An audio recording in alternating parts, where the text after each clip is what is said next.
honestly, guys notice it more when you're out winning games, right? If Cleveland starts off in a bad start, they're not doing well, and all of a sudden Shedeur or Dillon Gabriel are doing well in 7-on-7, they're throwing dimes, and practice drills, the number one defense can't stop them.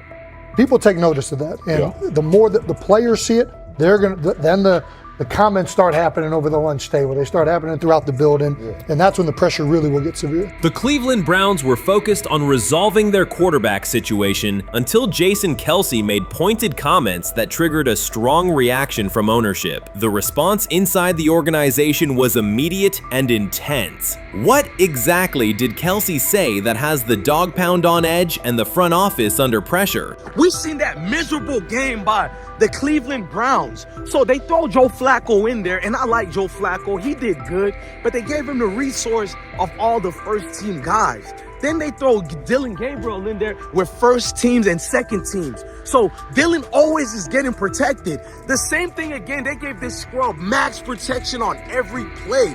Yeah, he completed some passes, but let's talk about his mistakes. He's still inconsistent with his throws, but he at least had max protection. The Cleveland Browns continue to be defined by inconsistency and avoidable setbacks. Even as fans hoped the organization had turned a corner, Jason Kelce, fresh off retirement, offered a direct critique that reignited doubts about the team's direction. His remarks implied the franchise's structure and decision-making remain unstable and recent progress may not hold. The takeaway for leadership is straightforward. Identify core issues, align on a coherent plan, and execute with discipline. For supporters, it's another sign that the problems run deeper than a single season. They throw Shedeur Sanders in there with the lowest cab drivers you couldn't even get on 5th Street. And I'm pissed off, bro, because the play calling was abysmal. Look, even if you don't like Shedeur didn't even get a chance to be trash.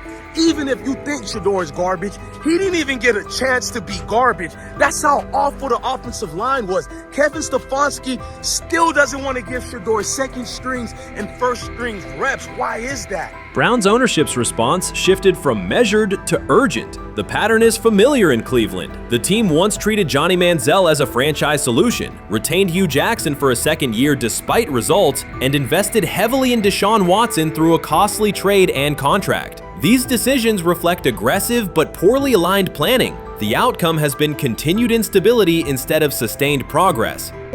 That this was the guy that they wanted to start. He's seasoned, he's experienced, he still has a big-time arm, even at his age, and they open with the Cincinnati Bengals. They wanted that experienced guy. He was always going to be the guy. They were not going to start Dillon Gabriel or Shedeur Sanders in week 1. Kenny Pickett had a hamstring injury. It makes it easy to go with Joe Flacco. And the question isn't and wasn't going to be who's the starter in Cleveland. The question is, who's going to be the backup in Cleveland? Who's going to be the number 2 quarterback when they open the season against these Bengals? Fans still show up season after season, expecting improvement and bracing for setbacks. The usual pattern has been early optimism followed by a gradual collapse. But last season was different. For a sustained stretch, the Browns looked organized and competitive, resembling a functioning team. Couple days, 3 days until roster cutdowns, how do you feel about that? Do you feel like you belong here on this team?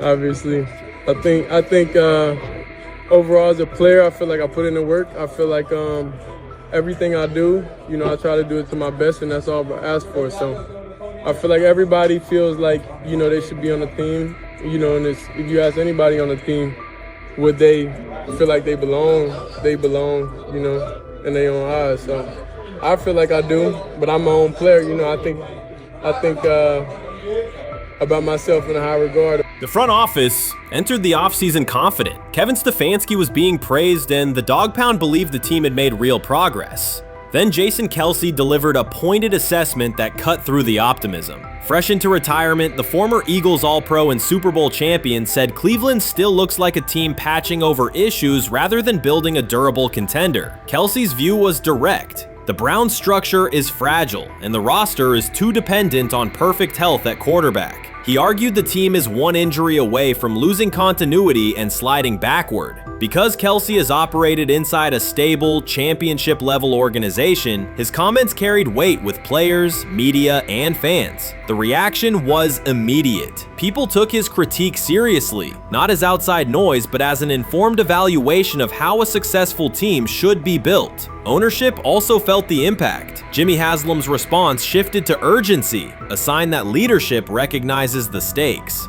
The criticism arrives in the context of prior high-risk decisions, especially the fully guaranteed $230 million commitment tied to Deshaun Watson. Watson has missed time and shown inconsistency when available, and the contract has constrained flexibility. Kelce's remarks highlight why depth, alignment between the front office and coaching staff, and a clear contingency plan at quarterback are non-negotiable. The takeaway is straightforward. Cleveland must convert last season's progress into a stable framework, protect the quarterback, deepen critical positions, and establish a plan that survives injuries and short-term setbacks. Without that, the games that fueled optimism will remain temporary. If you're a betting man, who do you think starts for the Browns at quarterback? Okay, this is the situation. Kenny Pickett, they actually traded for him. Joe Flacco, no one's bringing Joe Flacco in the building thinking Joe Flacco's going to be the starter. If Joe Flacco is your starter, You got a problem. you have a huge problem. And if they were saying Shedeur was the starter as the 5th rounder, you got a real problem too, because he passed over all these guys in these reps in the offseason in shorts, in bikini shorts, Speedos and stuff. Like, no. That kind of stuff. So I'm not that surprised. When you put down a 3rd round pick on a quarterback, you do believe he has a certain skill set. Jason Kelce stated the obvious. Cleveland committed to a quarterback who hasn't played at an elite level in years, and Joe Flacco's playoff run didn't change the long-term outlook. Ownership appeared more upset that the criticism was public than by the substance of the critique. Many fans agreed. They've seen this pattern before. Rosters age, injuries are inevitable, and when a single contract dominates the cap, one setback at quarterback can undermine the entire season. Kelce's broader point was about structure. The Browns prioritized the high-cost, uncertain starter over depth and contingency. The late-season surge masked issues that remain: limited cap flexibility, thin depth at key positions, and an offense that lacks a credible plan B. Fans recognize how quickly a strong defense can decline with injuries, and how an offense without redundancy stalls. The AFC North raises the stakes. Baltimore with Lamar Jackson sustains a top standard. Cincinnati with Joe Burrow returns to contention when healthy. Pittsburgh rarely slips below .500 under Mike Tomlin and wins with defense and consistency. In that environment, Cleveland can't rely on perfect health or peak form from one player. The path forward is clear. Diversify cap allocation, reinforce the offensive line and receiver depth, carry a legitimate backup plan at quarterback, and install a scheme that functions regardless of who is under center. Given what we saw yesterday with Shedeur Sanders, somebody on the Cleveland Browns is 100% getting fired, probably by the end of this year.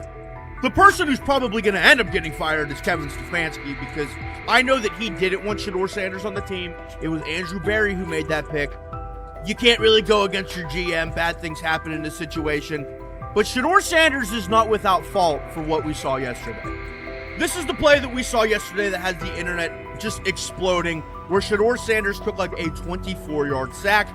Half of the internet is saying that this is all Kevin Stefanski's fault. Cleveland showed progress last season, but the underlying concerns remain. Jason Kelce highlighted them directly. The Browns' long-term plan is fragile, cap-constrained, and overly dependent on perfect health at quarterback. His comments focused attention on structural issues, roster depth, continuity in coaching, and a sustainable offensive approach, rather than a single hot streak. That criticism resonated because it reflected what many around the league already see. Ownership's reaction underscored the sensitivity. Jimmy Haslam has presided over frequent coaching and quarterback changes, and external scrutiny carries weight when it comes from a respected veteran with championship experience. Kelce's remarks reinforce that last year's Joe Flacco stretch was a short-term solution, not a foundation. The team still needs a durable plan that can withstand injuries and inconsistency. The practical takeaway is clear: stabilize the system, diversify cap cap usage and build depth at key positions so the offense functions regardless of who is under center. That includes a coherent development pathway for younger talent such as Shedeur Sanders, with defined practice reps, protection, and scheme alignment. Kelce didn't say anything outrageous. He articulated the gap between a brief surge and a credible long-term contender. I have the faith of a mustard seed.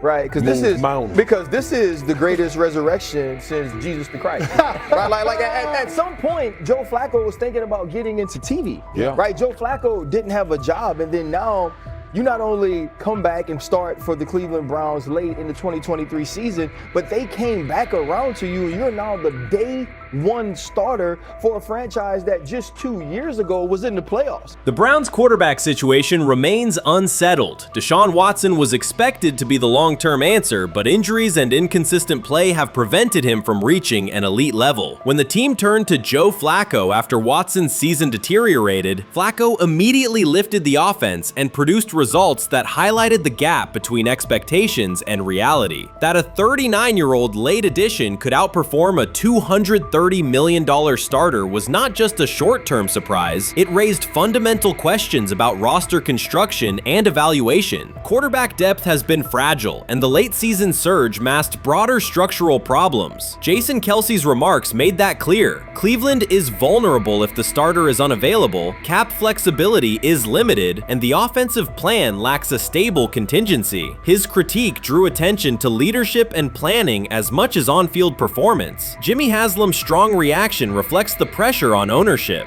The organization has promoted a message of stability and progress, but Kelce's assessment suggested those gains are not yet durable. The path forward requires a realistic approach to the cap, a credible backup plan at quarterback, and a system that holds up regardless of personnel. Chris Carter's televised assessment of Shedeur Sanders triggered immediate pushback from Cleveland fans, local media, and even several Browns veterans. Carter dismissed Sanders, a fifth-round pick, as unprepared to start, and framed the growing interest around him as purely a byproduct of surname recognition. Since that segment aired, practice reports have told a very different story. Observers inside the Browns facility describe a rookie quarterback who is closing the gap on Kenny Pickett and Dillon Gabriel with surprising speed. Sanders first turned heads in rookie minicamp by directing the huddle with a calm that belied his inexperience. Position coaches reported that he rarely repeated mental errors during installation periods, a trait they rank highly when grading young quarterbacks. In organized team activities, he showed consistent timing on intermediate routes, kept turnover numbers low in 7-on-7 periods, and demonstrated early command of Kevin Stefanski's protection calls. That steady execution earned him a handful of first-team snaps, reps that would ordinarily have belonged to Pickett by default. By mandatory minicamp, the rotation had shifted again. Practice notes from beat reporters detail the rise in Sanders' workload each day. Red zone series against the starting defense, 2-minute drills, and full field scrimmage possessions in which he checked out of called plays when fronts dictated it. Mary Kay Cabot, initially skeptical Sanders would challenge for game day snaps in 2025, wrote after consecutive sessions in mid-June that his footwork, release speed, and pocket management had, quote, meaningfully tightened since rookie camp. Her tone marked a clear departure from early spring projections that labeled Sanders a long-term developmental project. The broader quarterback context in Cleveland magnifies that progress. Deshaun Watson's availability and form remain uncertain after 2 injury-interrupted seasons, while Pickett's transition from Pittsburgh has been uneven. Dillon Gabriel's arm strength is evident, but coaches continue to stress hesitation in his full-field reads. Against that backdrop, Sanders' quick decision-making and mechanical efficiency have begun to look less like a pleasant surprise and more like the roster's most reliable short-term plan. Inside the locker room, acceptance has followed performance. Wide receivers cite Sanders' ball placement on outbreaking routes, noting that the ball routinely arrives on the upfield shoulder, a small but essential detail that allows for yards after the catch. Offensive linemen appreciate his pocket awareness. Joel Bitonio remarked privately that Sanders slides up instead of bailing when edge pressure flashes. Defensive backs say his eye discipline forces them to hold coverage longer than they expected against a rookie. Such cross-positional respect develops only when day-to-day tape shows tangible improvement. The reaction to Carter's critique highlights a recurring double standard applied to young black quarterbacks. Traits celebrated as swagger or confidence in other players were labeled arrogance when associated with Sanders, yet the quarterback himself has not responded publicly. There have been no subtle social media jabs, no mention of critics and interviews, only repeated references to competing for every rep and learning from veterans. That measured approach, combined with hard evidence from practice, has softened earlier doubts among coaches who prioritize demeanor as much as arm talent. Within the coaching staff, the discussion now centers on readiness thresholds. Stefanski's scheme relies heavily on quick rhythm throws, defined reads, and disciplined pocket movement. Those requirements align with Sanders' strengths: a compact release, willingness to target the middle of the field, and instinctive timing on RPO concepts carried over from his college tape. Staffers reviewing cut-ups from joint practices note that his internal clock already approximates NFL speed, a metric they did not expect to see until mid-season at best. If that trajectory continues through preseason games, the Browns face a consequential decision. Starting a 5th-round rookie 6 weeks after training camp opens would unsettle salary cap assumptions, depth chart politics, and external perceptions of organizational stability. Yet the internal mandate remains clear: the most prepared quarterback will play. That standard places Sanders in genuine contention because every practice metric used to grade readiness, turnover ratio, red zone efficiency, third down conversion rate has trended in his favor since early June. The organizational stakes are considerable. Cleveland has cycled through starting quarterbacks at a startling pace over the past decade, shifting from first-round investments like Baker Mayfield to high-cost gambles such as Watson, each move packaged as the long-awaited solution. A rookie chosen outside the first 100 picks ascending to the top of the depth chart would challenge long-held league assumptions about draft pedigree and opportunity. It would also validate the evaluation philosophy that prioritized Sanders' intangibles: processing speed, leadership presence, over conventional arm strength thresholds that pushed him down the draft board. Carter's televised remarks now sit awkwardly alongside daily updates from Berea. His critique relied on pre-draft labels and the presumption that a late-round passer with a famous father would need a redshirt year. Practice film contradicts that stance. Sanders checks protections at the line, manipulates safeties with shoulder fakes, and has reduced turnover-worthy throws in full-speed sessions to single digits. Statistics normally cited for veteran backups, not rookies. The longer that evidence accumulates, the more Carter's comments appear rooted in legacy bias rather than objective performance review. None of this guarantees Sanders will open the season under center. Preseason defenses test quarterbacks in ways practice cannot. Defensive coordinators will disguise pressure and boundary rotation to force late decisions. Sanders must show he can adjust protections and exploit mismatches without the benefit of a controlled environment. Yet within the Browns facility, the conversation has shifted from if he will be ready to when. Quiet confidence from Amari Cooper and other veterans suggests they believe Sanders can steady an offense searching for consistency more than highlight reel heroics. Sanders' rise also affects long-term roster calculus. If he earns the job and performs competently, Cleveland gains starter-level production on a cost-controlled rookie contract, freeing cap space allocated to other positions. That scenario could reshape roster-building strategy in a division featuring Joe Burrow and Lamar Jackson, quarterbacks whose contracts consume significant percentages of team payroll. A capable, low-cost starter would allow the Browns to reinforce their offensive line and secondary while retaining core veterans, a competitive advantage few teams enjoy. For now, the focal point remains daily improvement. Sanders continues to arrive before sunrise, reviewing the previous day's install with the quarterback coach, then staying after practice to throw on-air routes with receivers low on the depth chart. Coaches track those habits closely because consistent routine underpins performance when adversity strikes in live games. Each incremental gain strengthens the argument that readiness depends on preparation and aptitude, not draft slot. Carter's segment reminded the league how quickly assessments can become outdated when they lean on perception over evidence. Sanders' steady climb up the depth chart underscores the counterpoint. In the NFL, tape is the final arbiter. Should Sanders translate practice efficiency to preseason success, the Browns may discover that the solution to their long-standing quarterback riddle arrived quietly in the 5th round, carrying little more than confidence and a willingness to work. We've got news. Got news. About my Cleveland Browns. We've got an oblique problem. Obliques are big deals, especially when it's your quarterback. Now, he might be 4th on the depth chart, but he was number 1 in the preseason game last week, and he did a great job. 138 yards, 2 touchdowns. Shedeur Sanders has an oblique injury. That is not good. I do not like this. I hate this because I want to see more reps for Shedeur Sanders. Shedeur Sanders, a projected breakout this season, has been sidelined unexpectedly. The Browns coaching staff confirmed an oblique injury significant enough to keep him out of all activity. No reps, no drills, no warm-ups. Concerns are rising about how this may affect his momentum and force adjustments to the team's plan. The focus now is his recovery timeline, the impact on his development, and the next steps for the quarterback depth chart. Browns rookie quarterback Shedeur Sanders injured his oblique during practice today, putting his status in doubt for Saturday's preseason game against the Eagles. He's the latest quarterback on Cleveland's roster who has dealt with a health issue, joining fellow rookie Dillon Gabriel and Kenny Pickett.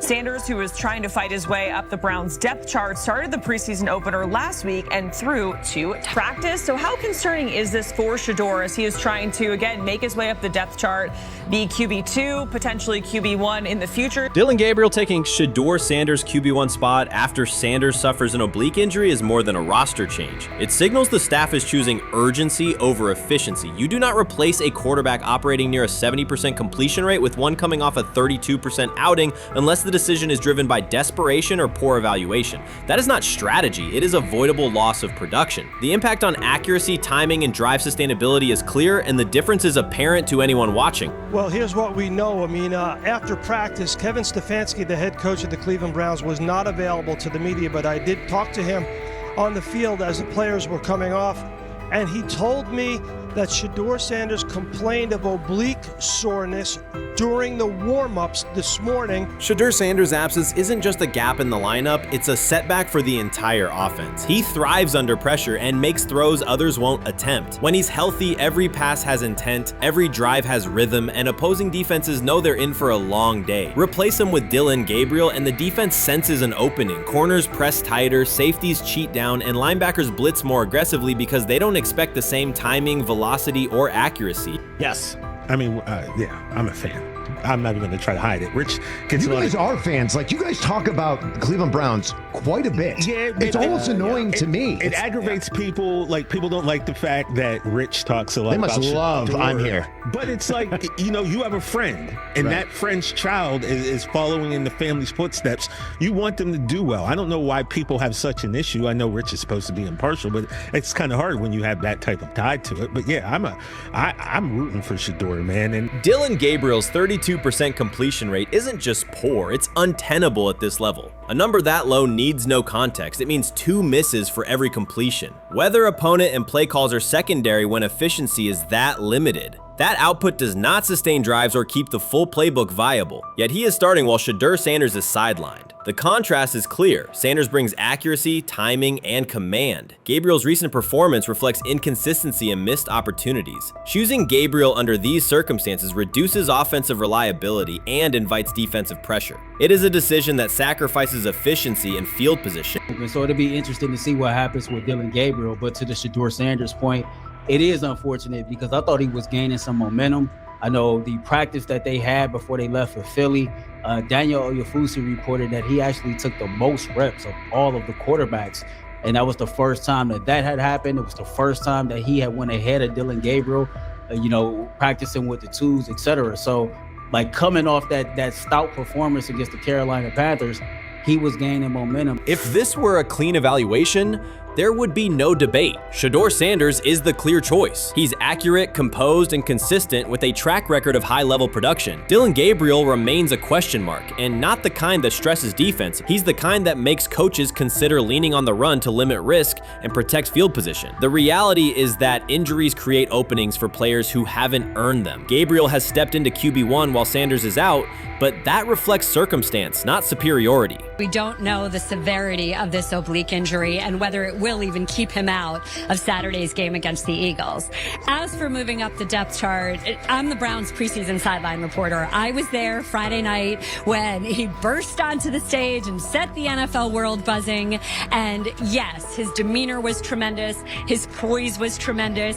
He did the things that were asked of him. But at the end of the day, he wasn't actually asked to do all that much. The real concern is how this could attach to Shedeur Sanders' reputation. The NFL is unforgiving about availability. An oblique injury for a quarterback isn't minor. It affects mechanics, torque, and timing. Even with a strong return, the injury-prone label can linger. For the Cleveland Browns, or any team seeking stability under center, that perception is toxic. Teams don't want a player they fear won't make it through October. That's the risk. Talent doesn't always overcome league politics. Once questions about durability start, they rarely fade. They surface in contract terms, roster decisions, and sideline evaluations. So Shedeur Sanders is injured again?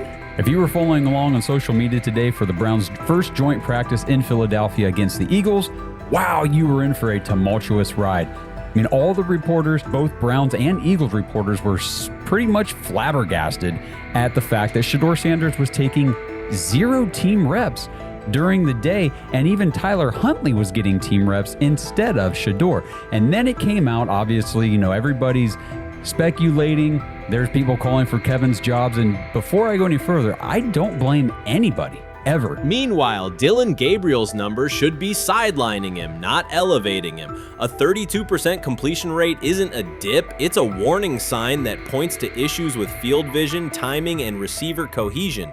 That's the quarterback taking snaps while Shedeur Sanders is out. Put their work side by side and the gap is obvious. Sanders shows consistent placement, timing, and footwork that reflect high-level execution. Gabriel's recent output introduces variability that shrinks the call sheet and stalls drives. You can't claim the priority is winning while starting a quarterback who isn't reliably delivering routine completions. Fans recognize it, receivers lose confidence and tempo when targets are off, the offensive line's urgency fades when protection doesn't translate into productive throws, team belief in the quarterback is fragile, and once it erodes, a season can come apart quickly. We could be looking at, 3/4 of Snoop and maybe 1/4 of Dillon Gabriel. Not really exciting for the fans. Of course, it would be nice to see what Dillon looks like. Did spend third-round capital on him. If you're Dillon Gabriel and you're a rookie, is not going to be you on want to this get team. healed. You want the reps. You want to take these reps. So what do you do to prepare yourself and get ready? Because, man, when rookies get injured, it's like these reps are so valuable. Yeah, sets him back a lot. We do have some video here. Mike Garafolo had some video of Jalen Hurts kind of helping Shedeur use his cart to get off the field here. Shedeur Sanders changes the entire equation. His presence under center keeps defenses honest, keeps teammates engaged, and expands the coaching staff's options. You can call vertical shots, open the playbook, and control the game's tempo. Dillon Gabriel limits that. With him, the playbook narrows, drives stall, and the defense ends up on the field too long trying to compensate. The Cleveland Browns are not in a position to gamble at quarterback. This is a franchise with a difficult history at the position. With Gabriel, the issues are visible from the stands. A 32% completion rate won't jump to 60% with a few extra reps. If anything, it will decline as defenses present looks they would not risk against Shedeur. And that's the core issue. Shedeur Sanders at 80% is still a better quarterback than Dillon Gabriel at his best. That isn't exaggeration, it's the numbers. If Sanders is a 70% passer when healthy, even a drop to 60% keeps him well ahead of where Gabriel is now. Yet the team is rolling with the quarterback who isn't delivering routine completions. Every week Sanders is out, his hold on QB1 loosens. That's the hard truth. The longer Gabriel stays in the role, the more coaches cite continuity and chemistry to cover what's happening on the field. Every throw and every drive has to be a statement, not just to win, but to erase any notion that Gabriel is a legitimate alternative. In the NFL, QB1 isn't handed back because you used to be the best option. You have to take it. Started off with some positive news for Shedeur, and then it kind of just went left real quick.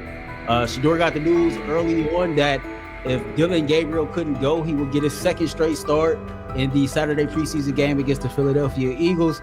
And then he went on to injure his oblique. For the fans who don't know exactly what part of the body the oblique is at and what that injury is and how it can impact the quarterback, can you explain to them what is an oblique injury? It's like up in this area, right? Well, you can't see me, but like right up in here, when you go to throw, like obviously that's all that. So the truth is straightforward. The Cleveland Browns, or any team in this situation, aren't going anywhere meaningful with Dillon Gabriel under center. You can frame it as progress and point to selective highlights, but reality will level it out, and by then the season is already slipping. Shedeur Sanders is the difference between a team with a path forward and the team playing out the schedule. He reads coverages, delivers on-time throws, and forces defenses to respect affect every level of the field. Gabriel turns the offense into guesswork. The NFL is built on results, and the results are clear. Gabriel's 32% completion rate functions as a warning sign. It doesn't need context, a clinic, or a film session to explain. It signals inefficiency that stalls drives and compresses the playbook. Yet he has been handed the role Shedeur established through precision, composure, and production. That decision undercuts the stated goal of winning. With Sanders, the offense retains structure, rhythm, and threat. With Gabriel, it narrows and exposes the defense to longer stretches on the field. You can't fire the owner because he can't fire himself. Yeah, someone's head's going to roll, unfortunately, in this situation, and it's probably Stefanski and Barry. I saw on The Athletic. I don't think that's fair, by the way. Stefanski, that part.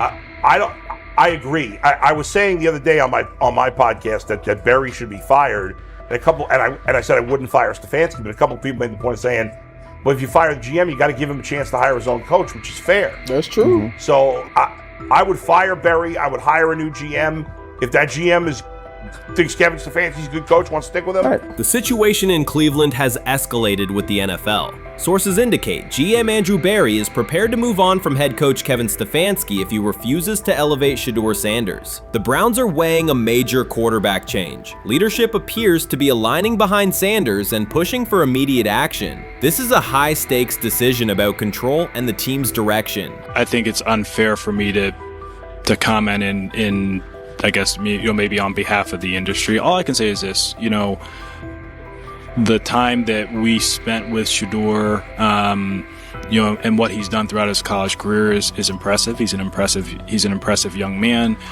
He's a really good quarterback.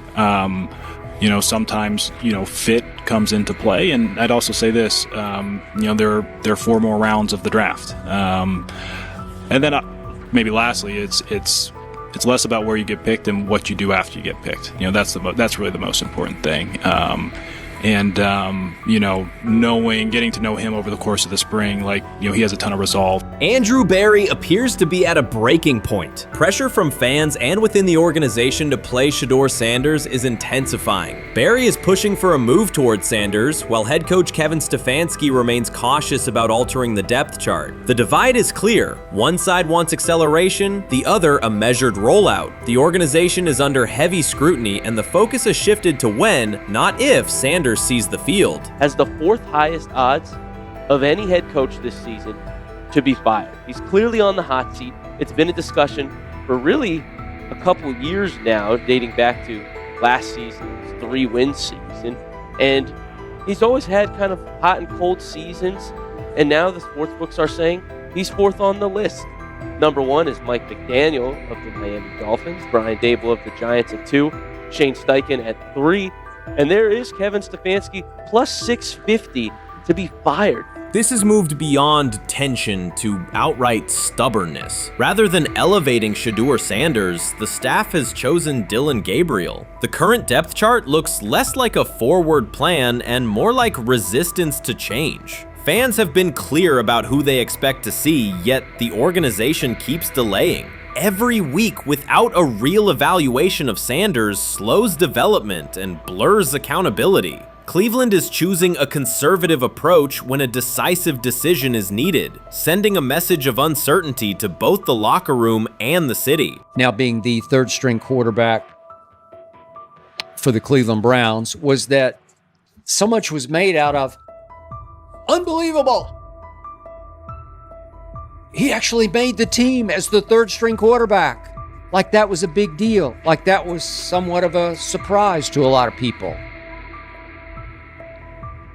He should have been the 1st pick in the draft. Kevin Stefanski appears to be doubling down to validate his approach. Despite sustained demand from Browns fans to see Shedeur Sanders reflected in chants, merchandise, and constant discussion, he continues to keep Dillon Gabriel in front on the depth chart. The decision functions as an assertion of control rather than a response to momentum. Even with clear signals from the fan base, Stefanski is staying with Gabriel and delaying a full evaluation of Sanders. It is a deliberate choice to maintain his plan and pacing, not to accelerate change. Cleveland is prioritizing continuity over recalibration, keeping any transition to Sanders on hold. But yeah, the Browns are in a tough spot.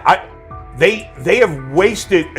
You traded a ton of high draft capital to get Deshaun Watson. You've gotten nothing out of Deshaun Watson and missed an opportunity. Like, who knows who they would have drafted? Now, maybe they would have screwed up those picks and the Browns would still be in bad shape. Andrew Berry is likely frustrated watching Dillon Gabriel default to conservative throws while the offense stalls. From a football perspective, this appears to be the hill Kevin Stefanski is choosing to stand on. Keeping Gabriel ahead of Shedeur Sanders has limited the unit's explosiveness and prevented a full evaluation of a higher ceiling option. Drives end quickly, field position flips, and momentum is lost while Sanders remains on the sideline. Fan patience is wearing thin. Each ineffective series intensifies criticism and shifts scrutiny toward the coaching staff's criteria for the depth chart. With every additional snap for Gabriel, the decision reads less like an open competition and more like rigid adherence to a plan that isn't producing results. The optics are clear. A dynamic quarterback sits while a cautious approach keeps the offense in neutral. If this continues, accountability questions will grow inside and outside the building. What performance benchmarks keep Gabriel ahead of Sanders? When will Sanders receive first-team reps in live situations to allow a fair comparison? The front office must decide whether to preserve continuity or pivot toward a timely assessment of Sanders. The longer the current approach stays in place, the more it signals stubbornness rather than adaptation, and the more pressure mounts to realign the plan with on-field output.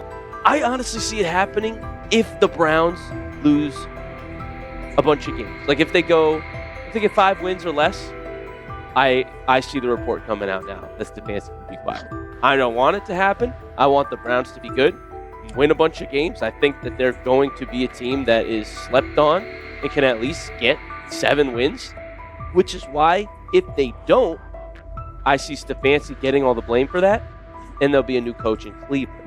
Because their players, to me, are there once again.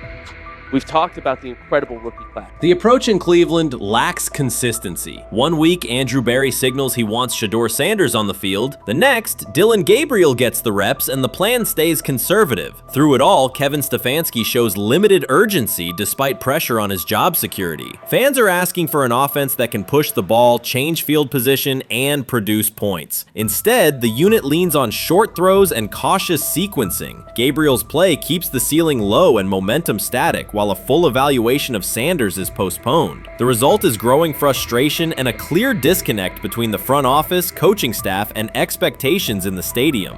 The NFL tried to teach him and his father a lesson. You don't act like that. You don't talk like that before a draft. We'll show you how our game is played. We will watch you plummet all the way. I think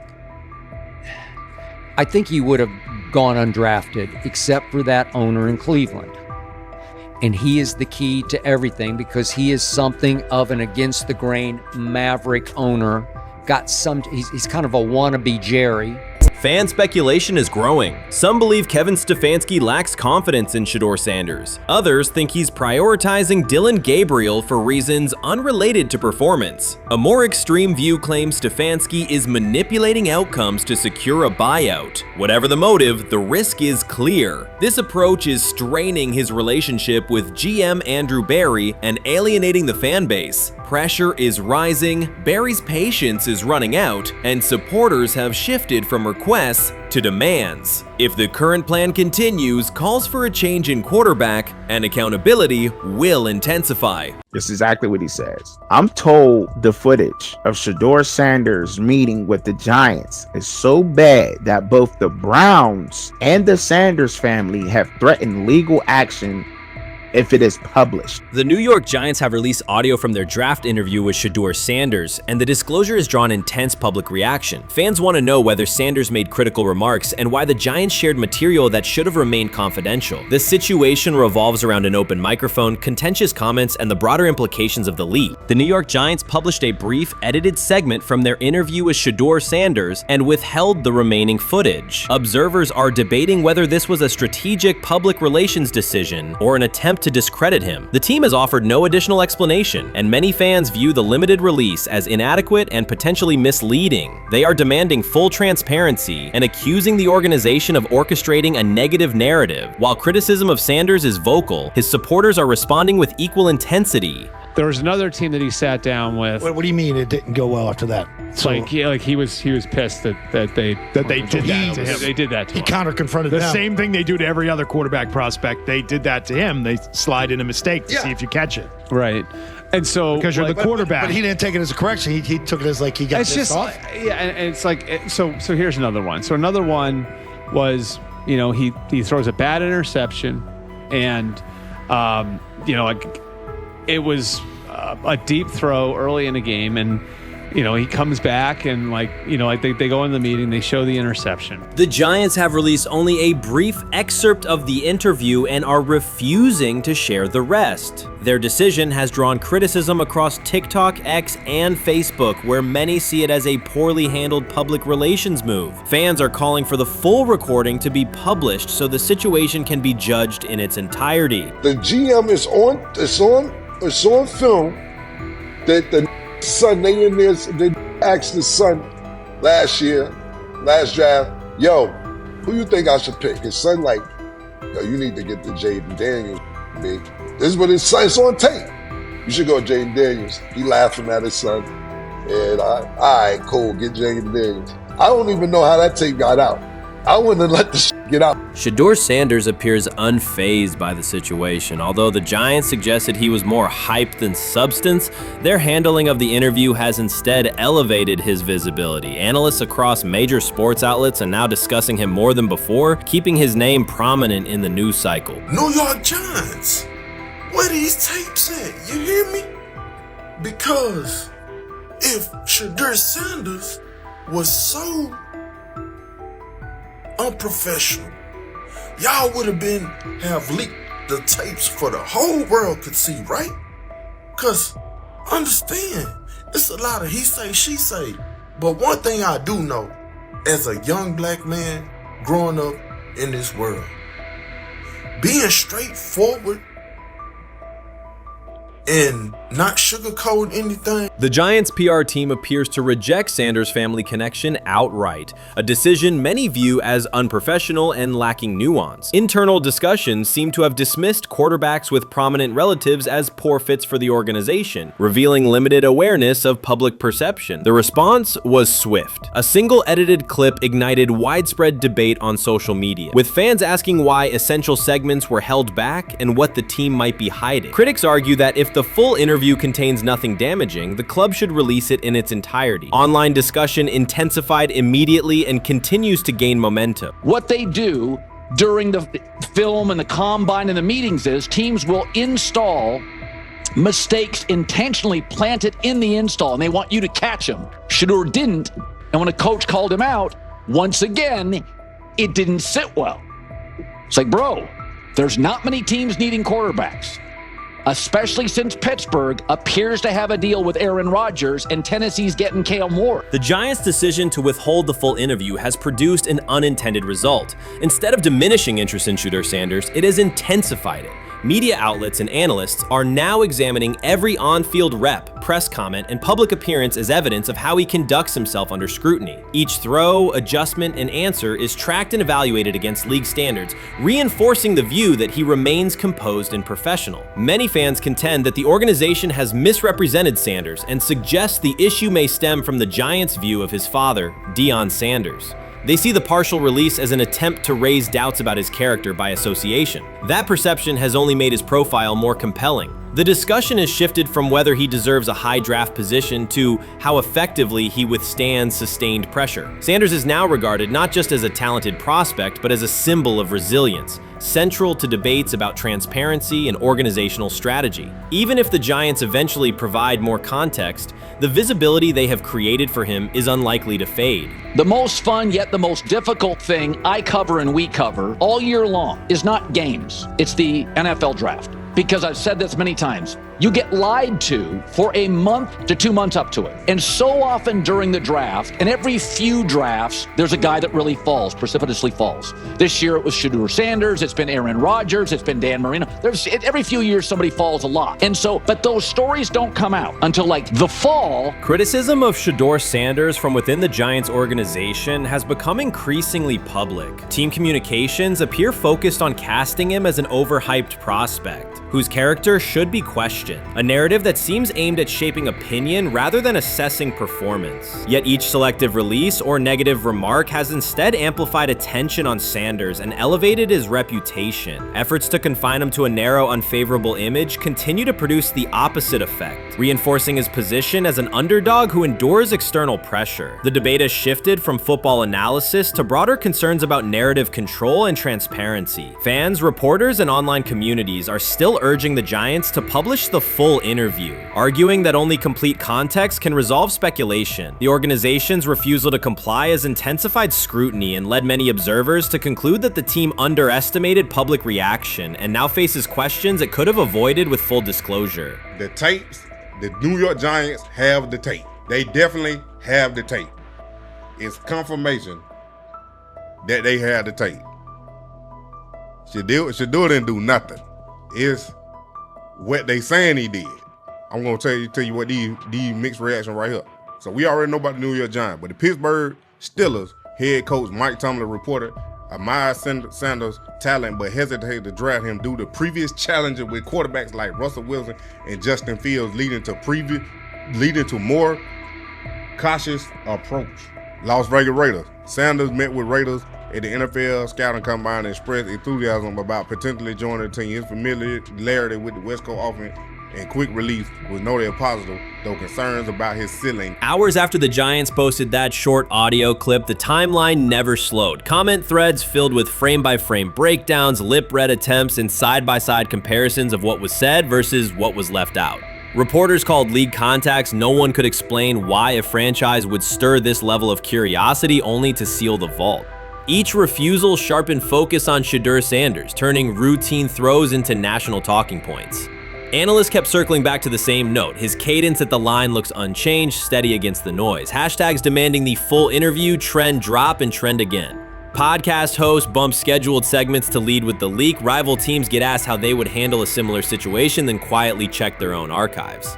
Inside Giants headquarters, the plan to shape the story looks less like strategy and more like a slow burn spotlight they can't switch off. And now every preseason snap, every media availability, every stray sideline camera angle gets fed into a loop that asks, what are they still hiding? The file remains locked. Curiosity keeps compounding. Until someone presses upload or steps to a podium and explains the redactions, the subject drifts away from depth charts and play design, fixing instead on secrecy, control, and the risk of underestimating how fast attention turns pressure into permanence. Momentum isn't fading, it keeps recalibrating, louder, impossible to mute.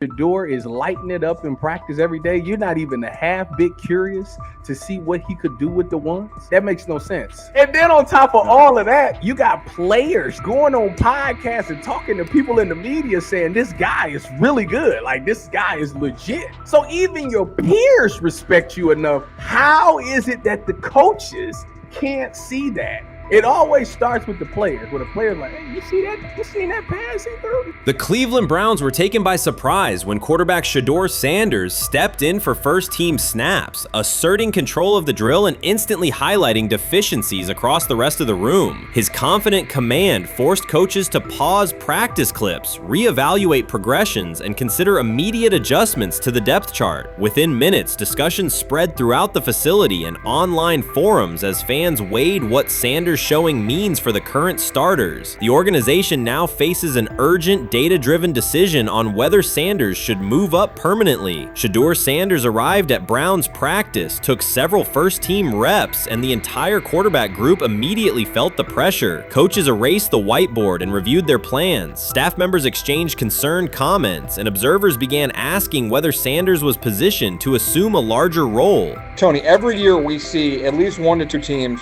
They were in last place in their division the year before. No one thought they'd be good, and then they were good. It almost seems like no one's even assuming the Browns can be that, but we see it happen every year. And I get the quarterback stuff. But like, correct me if I'm wrong, Tony. The Browns are trying to run the football, play good defense, not turn the ball over in the passing game, and try and take advantage when they can. Correct? That's what they're trying to do.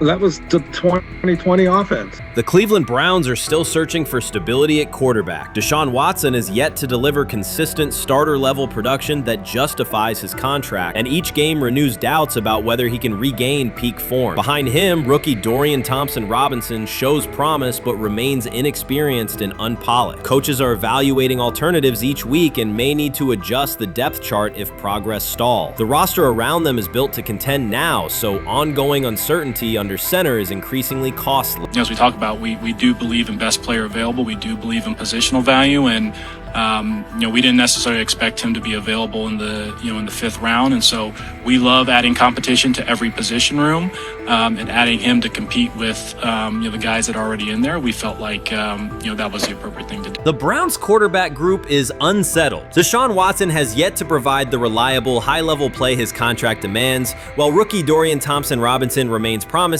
but unpolished. Depth behind them consists mostly of veterans whose experience lies more in holding clipboards than leading offenses. The coaching staff needs an immediate answer, not a 3-year development project. Shedeur Sanders enters as that potential solution. At Colorado, he passed for more than 3,200 yards despite working behind one of college football's poorest offensive lines, consistently demonstrating poise, quick processing, and accurate ball placement under heavy pressure. Film shows steady reads and disciplined footwork, traits that offset concerns that his profile is built on family name or media attention. Cleveland viewed the signing as a low-risk, high-reward move. Early in camp, Sanders received a handful of first-team snaps intended merely as an evaluation. Those plays quickly changed practice tempo. The ball came out on time, receivers hit their landmarks, and the defense struggled to adjust. Coaches immediately expanded the review using phrases such as evaluate every option, an indication that the depth chart was no longer fixed. Watson sensed the scrutiny. Thompson-Robinson increased his urgency. Within minutes, competition in the quarterback room intensified. Sanders repeated that performance in subsequent sessions. His footwork remained clean, progression sharp, and throws firm and precise. Each strong rep forced staff to reassess the plan to keep him buried on the developmental track. The broader context magnifies the pressure. Cleveland's roster is built to contend now. Fans are weary of quarterback turnover, and the front office cannot afford another costly misstep under center. Around the league, rookie passers rarely wait multiple seasons anymore. Joe Burrow, Justin Herbert, CJ Stroud, and even late pick Brock Purdy established that precedent. If Watson opens the regular season and struggles, public calls for Sanders will grow, especially if the rookie flashes in preseason. Alternatively, another team could attempt to acquire him if Cleveland hesitates to elevate his role. Each scenario underscores the same reality. Sanders' emergence has turned a routine camp evaluation into a critical decision point for the franchise. And we saw Dillon Gabriel go 11-on-11 with the first team, Shedeur Sanders go 11-on-11 with the second unit. So that was really the big wrinkle today. Yes, and of course, it was the first time that we have seen Shedeur Sanders get any of those coveted 11-on-11 reps. Of course, again, it wasn't with the first team offense or against the first team defense, but it's progress. And that means that he's going in the right direction, that the arrow is pointing up. He's coming up the learning curve. So that's good for him. And I actually thought just overall, he had a better day than Dillon had today. He completed more passes. He was more on point. In fact, in that 11-on-11 period, he threw a near touchdown. Desperation can push franchises toward aggressive decisions, especially when their quarterback options appear unconvincing or outdated. One scenario now emerging is that Sanders earns enough confidence to take full preseason reps with the starters, forcing Cleveland to revisit a depth chart it believed was settled at the beginning of July. His practices demonstrate that the excitement around him is grounded in measurable performance. Accurate, high-velocity passes against first-team defenses, and confident command of the huddle. Each strong outing also heightens league-wide interest.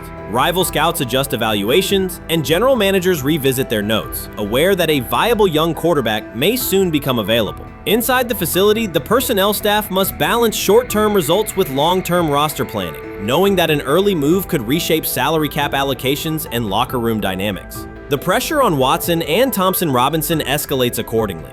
Both must produce visible progress to maintain their current roles.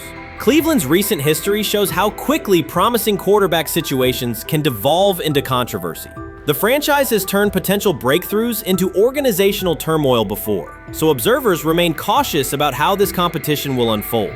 While much of the NFL community attended the ESPYs in Los Angeles, Shedeur Sanders spent the day in Cleveland with families recovering from a residential explosion. He did not seek cameras or a red carpet appearance. He chose to be present in a neighborhood working through loss. Weeks earlier, an explosion at the Rainbow Terrace Apartments in the Garden Valley neighborhood displaced more than 100 residents. Local officials reported that 42 families were left without housing. A father suffered burns over most of his body and remained in a coma. His 2 young children were hospitalized in critical condition. The damage extended beyond structures. Families lost possessions, stability, and routine. Cleveland City Council member Richard A. Starr described the moment as a family fighting for its future. Outside of local reporting, national attention was limited. Sanders decided to go to the site, meet residents, and help organize a day focused on relief and connection.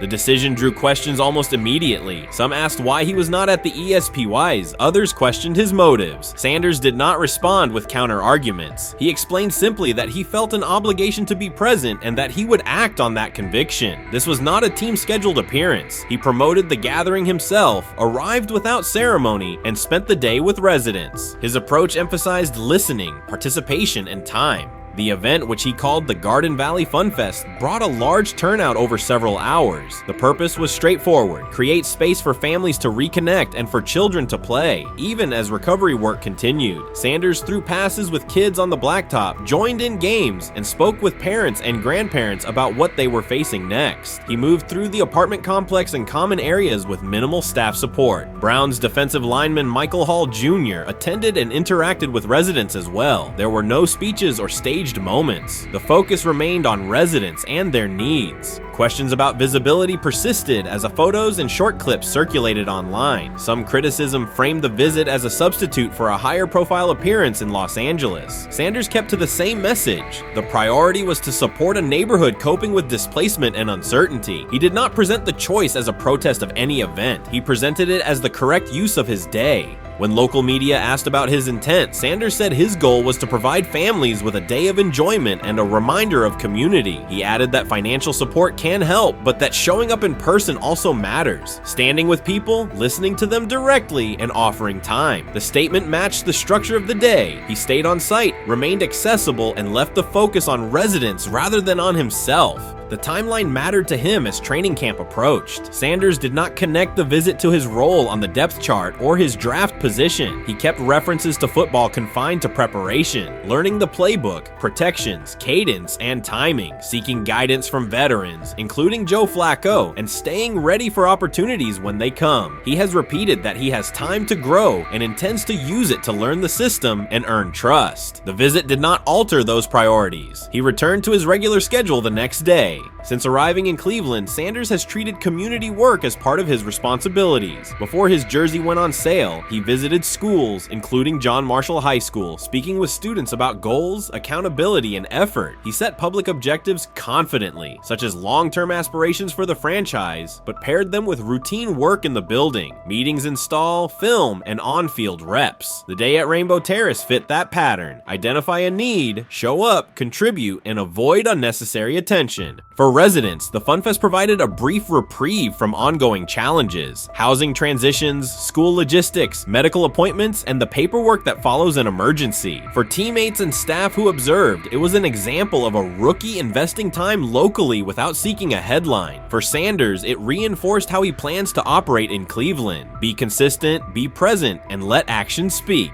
The setting at Rainbow Terrace underscored the scale of recovery ahead. Families described the first weeks after the explosion: nights in temporary housing, efforts to replace clothing and essentials, coordination with agencies and community groups. Sanders moved from group to group, speaking with parents about their immediate needs, greeting elders who came to watch the activities, and encouraging kids who wanted to throw a football, run races, or take a photo. He kept the schedule flexible so residents could arrive and leave as they were able. Community partners and volunteers handled tables for supplies, simple games, and refreshments. There were no sponsor banners or organizational pitches. Residents organized as they usually do, checking on neighbors, guiding children, and sharing updates. Sanders' role was clear: participate, make time, and listen. The presence of a recognizable player brought energy, but the purpose remained practical: create a normal afternoon in a place that had not felt normal since the blast. Online reaction covered the full range of opinion. Some posts praised the decision and the event's tone. Others questioned why a rookie would skip a high-visibility awards show. Sanders did not try to manage that conversation. He maintained the same explanation. He chose to spend the day where he believed he could be useful, and then he returned to his football schedule. The approach was consistent with how he addresses other topics, answer directly, and move on to the next task. The same measured approach appears in his preparation for camp. Sanders has not asked for public guarantees about reps. He has focused on install recall, cadence, and protection IDs, route timing, and situational work. He has sought input from veterans, thanked teammates who have provided guidance, and spent time with receivers and linemen to align on communication. Coaches have emphasized that the quarterback competition is a process, and Sanders has accepted that framework. His emphasis remains on readiness. None of this overshadows the experience and resumes of other players on the roster. It does provide a clearer picture of how Sanders operates as a professional. He separates off-field actions from promotional efforts. He keeps football preparation focused on what he can control. He communicates with teammates across position groups so that timing and expectations are shared. He does not try to steer attention in his favor. He tries to make steady progress. The day in Garden Valley was one example. He arrived without a speech, stayed for hours, and left without an announcement. He did not ask for recognition. He offered time. Residents responded in kind. Kids lined up for catches and races. Parents and grandparents asked about camp and wished him well, and neighbors coordinated rides and schedules around the event. The atmosphere felt like a neighborhood gathering, not a media production. Local leaders who were present or who spoke later emphasized that recovery will take months. Families will continue to navigate housing, healthcare, and daily logistics. Events like the Fun Fest do not resolve those issues, but they help sustain community connections and morale. Sanders' contribution was to create a space for that to happen and to treat the day with the same seriousness he applies to practice, plan, execute, and keep the focus where it belongs. As the preseason approaches, Sanders will continue to compete for opportunities on the field. He has said he will be prepared when called upon, and that he understands the importance of mastering details before focusing on outcomes. The organization will make decisions based on evaluation, and he will accept the results while continuing to improve. The off-field choices will remain consistent, identify needs in the city where he lives, and contribute in direct, practical ways. The core elements are simple. A neighborhood suffered a significant loss. Residents faced immediate and ongoing challenges. A rookie quarterback chose to spend a day there, without a press conference, without a schedule of talking points, and participate in a community-led event designed to give families a break and remind children that play still has a place. He provided presence, not a headline. He listened more than he spoke. He returned to work the next day. In a league and media environment that often prioritize visibility, Sanders made a different choice. He kept attention on people, not optics. He placed value on time spent in person rather than on appearances. He continued to build trust in the locker room and in the city through steady conduct rather than declarations. That approach, measured, direct, and consistent, will shape how he is viewed in Cleveland as much as any public statement could. The outcome of his football career will be decided on the field by installations learned, reads made, throws delivered, and games played. The outcome of his role in the community will be measured by smaller, quieter moments. Afternoons like the Fun Fest, school visits, and unannounced stops where listening matters more than being seen. For Cleveland residents at Rainbow Terrace, the takeaway from that day was straightforward. Someone who represents their team showed up, stayed, and participated without fanfare. For Sanders, it was the same. Do the work in front of you, whether that is a practice period or a neighborhood event, and keep the focus on the people who are affected most. So before your final year at Miami, there's a lot of conversations revolved around Shedeur Sanders. Obviously, I'm assuming you guys have a great relationship. Some of the clips you've seen and stuff like that. What is it like for you to have like this rivalry with Shedeur? I don't have a rivalry with him. That's my boy. So at the end of the day, this whole process, we thought me and him were going to be 1 and 2 the whole time. Whether he's 1, I'm 2, whether I'm 1, he's 2. And so that's just always been, our mindset. It didn't go that way. I thought he was one of the better quarterbacks in the draft as well, even throughout college. A lot of stuff out there on him ain't really, the truth, just because they spin it different ways. Like they spin stuff about me different ways. But I mean, when he gets his chance, become a starter, I know he's gonna make the most of it, and I'm ready to get back to work with him. After the season, talk some more stuff to him. Cam Ward directly challenged the uneven standards applied to Shedeur Sanders, calling them inconsistent and unfair. By insisting that performance, not politics, guide evaluation, he shifted the discussion from one player to a league-wide problem. Sanders' treatment now serves as a test of how the NFL supports and evaluates emerging quarterbacks. I feel a special relationship with him, especially me. First getting to know him 5 years ago when I started working with him. But it did surprise me because he's a good quarterback. It doesn't get a lot of credit that he deserves, especially the plays that he made in Colorado. A lot of quarterbacks in the country are making those plays. So when he gets this opportunity, I'm pretty sure having soon today that he'll make sure he'll make plays on the field. Cam Ward's public challenge to the treatment of Shedeur Sanders brought the issue into clear view. For months, discussion around Sanders has centered on his profile, major compensation, a prominent Nike deal, and the expectation to stabilize a struggling franchise. Rather than a standard evaluation of a top prospect, he has faced sustained skepticism from analysts, fans, and league voices. Ward's comments underscored that the standards being applied to Sanders diverge from those used with other rookies. By stating it directly, he did more than support another quarterback. He identified a broader problem in how the league responds to young players with significant visibility. The takeaway is direct. Assessments should reflect on-field performance and development, not external narratives. Generational talent.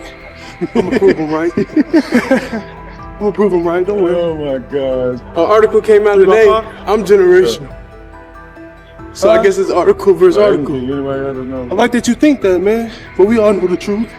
What? Trav gonna be first? You generational, I'm legendary. That's cool. We can be legendary. Legendary get their ass. We'll start doing it like 5 minutes. Shedeur Sanders entered the league with more than a playbook. He brought a public brand, a family legacy, and expectations unusual for a first-year quarterback. Before his first regular season throw, he was already positioned at the center of attention. Rather than assess him on that reality and his on-field ability, many voices reduced him to marketing, treating visibility as proof of hype instead of performance. Cam Ward pushed back on that framing. His point was simple: judge Sanders by the same criteria applied to other rookies. With Sanders' resume, production, leadership, and composure, most first-year quarterbacks would be discussed as long-term cornerstones. The evaluation should be consistent, focused on development and results, not perception. This is the process with Shedeur, who I know is a buddy of yours, and how do you think both of you guys will end up doing in the league? I think we'll both end up being one of the best quarterbacks in the league. I just think the work that me and him are willing to put in, the relationship we have to constantly compete each and every day, to better our craft, for ourselves. I just think it's gonna end up paying off for us in the long run. Do you guys kid each other about who's going first, and how much does that matter to you? Yeah, we play around, we joke around with it. It really don't mean nothing. The draft pick will never mean anything. At the end of the day, you got to show whether you can prove each and every Sunday. You can't just do it 1 year. Disrespect shows up in two patterns. First, Shedeur Sanders is repeatedly framed through his father, Deion Sanders, as if lineage erases his own work. Discussion drifts to pedigree instead of what the film shows. Second, his visibility is treated with suspicion. His audience reach, partnerships, and ability to lift ratings are labeled hype rather than recognized as value. Instead of acknowledging that he drives demand and expands the stage for his team, critics call it an unfair edge. The result is a skewed evaluation. Star power is held against him while on-field production gets pushed aside. The standard should be consistent. Assess the tape and the development, not the last name or the attention it brings. Well, Ward or microfact. Cam Ward's remarks went beyond defending Shedeur Sanders. They confronted how the league manages star power. The reality is simple. The NFL markets visibility, but resists it when a player doesn't follow the expected script. Rookies are supposed to be quiet, deferential, and grateful for limited leverage. Sanders arrived with leverage, brand reach, major endorsements, and confidence. And that presence was recast as entitlement. Instead of treating those factors as earned advantages, much of the commentary used them to diminish him. Ward called out that contradiction. The same influence the league sells to audiences is criticized when a young player exercises it. His point is a standards problem, not a personality dispute. Evaluate Sanders on his preparation, leadership, and results. Don't penalize him for having a platform or for using the leverage that the modern NFL itself helps create. Now it sounds like the Cleveland Browns are going to all but imprison Shedeur Sanders in the football sense of a very talented rookie quarterback who obviously needs reps, needs an opportunity, and who now, barring some miraculous luck, will not get the opportunity to play in a single real game. I'm sure many around the NFL are celebrating as we speak. They are chuckling about this. Many in the NFL wanted to teach Shedeur and his daddy. Cleveland became the center of the conversation. With Shedeur Sanders attached to a major Nike partnership, the expectation was straightforward. He should be given real game reps. The Browns instead leaned on Joe Flacco as the default choice, treating stability as the safer path while sidelining a quarterback with clear cultural and commercial pull. Each week Sanders didn't see the field, scrutiny grew. Commentary questioned the value of his contract environment and relevance, and fan debate shifted from development to doubt. That wasn't measured evaluation. It was a delay framed as prudence that eroded confidence in the process.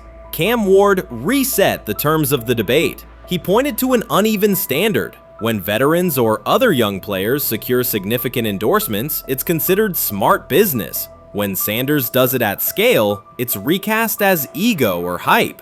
Even the scope of his off-field agreements became ammunition against him rather than evidence of market demand. Ward's position is simple: use one standard. Assess Sanders on preparation, decision-making, and progression, not on discomfort with his platform. Treat visibility as an asset, not a disqualifier. The issue isn't attitude or branding, it's the consistency of the evaluation. Ward called it directly. The treatment has been unequal, and it should be corrected by aligning opportunity with performance criteria. Fans need to recognize there's not a team in the league he'd start for. Not one. That's not ridiculous, that's not unfair, that's not a vast conspiracy. Shedeur Sanders fans are Angel Reese fans. They're just fair weather fans who don't really give a fuck about the sport. Most of them are just Deion fucking groupies that followed him when he went to fucking Colorado, just like Angel Reese's fans had never watched basketball prior to her playing at LSU, and they followed her to the WNBA and don't know shit about the sport.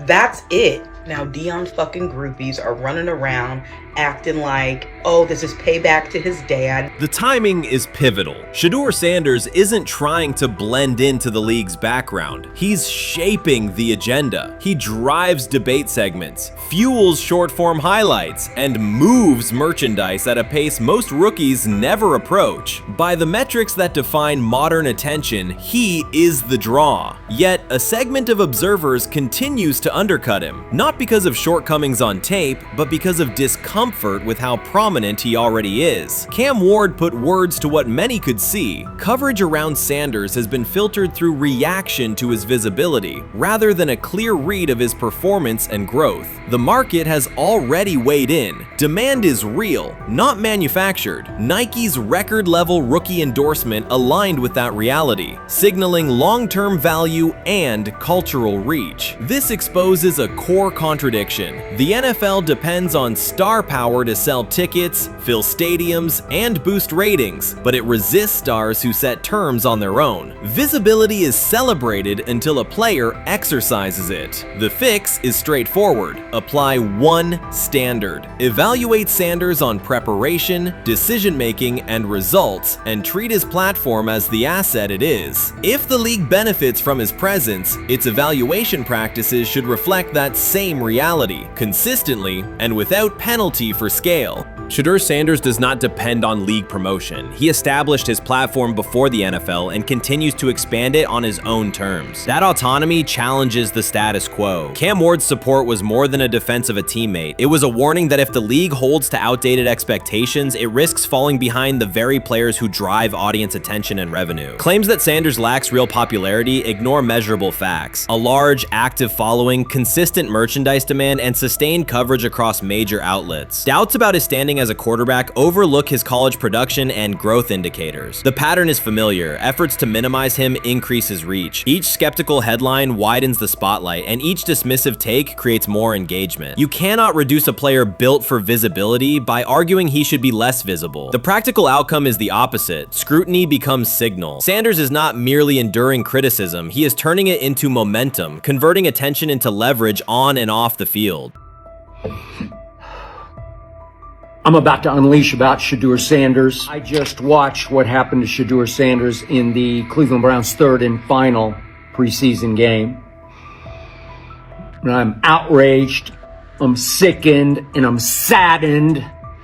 By the way, Shedeur continues to be treated in the National Football League now by those sorry-ass Browns and sorry-ass Kevin Stefanski. The Cleveland Browns are once again mishandling a promising quarterback. Skip Bayless criticized the organization for failing to develop Shedeur Sanders and for misusing his skill set. He argued that the team's decisions are undermining Sanders' progress and turning a major investment into a cautionary example. Bayless pointed to inconsistent usage, questionable play calling, and a lack of clear direction as key issues limiting Sanders. He said the Browns need a defined development plan and stronger support if they expect Sanders to succeed. Skip Bayless delivered a direct, critical assessment this week. After seeing Shedeur Sanders in a Browns uniform, he argued that Cleveland is mishandling the quarterback and undermining his development. Bayless said the team's approach shows poor planning and inadequate support around Sanders. He dismissed excuses about strategy and emphasized the need for better coaching, deployment, and protection. In his view, the Browns are setting themselves up for problems before the season begins unless they establish a clear plan for Sanders. Given the team's recent decisions, his reaction is understandable. Cleveland has a history of inconsistent quarterback development. Shedeur Sanders is a premium prospect, the son of a Hall of Famer, a proven college performer, and a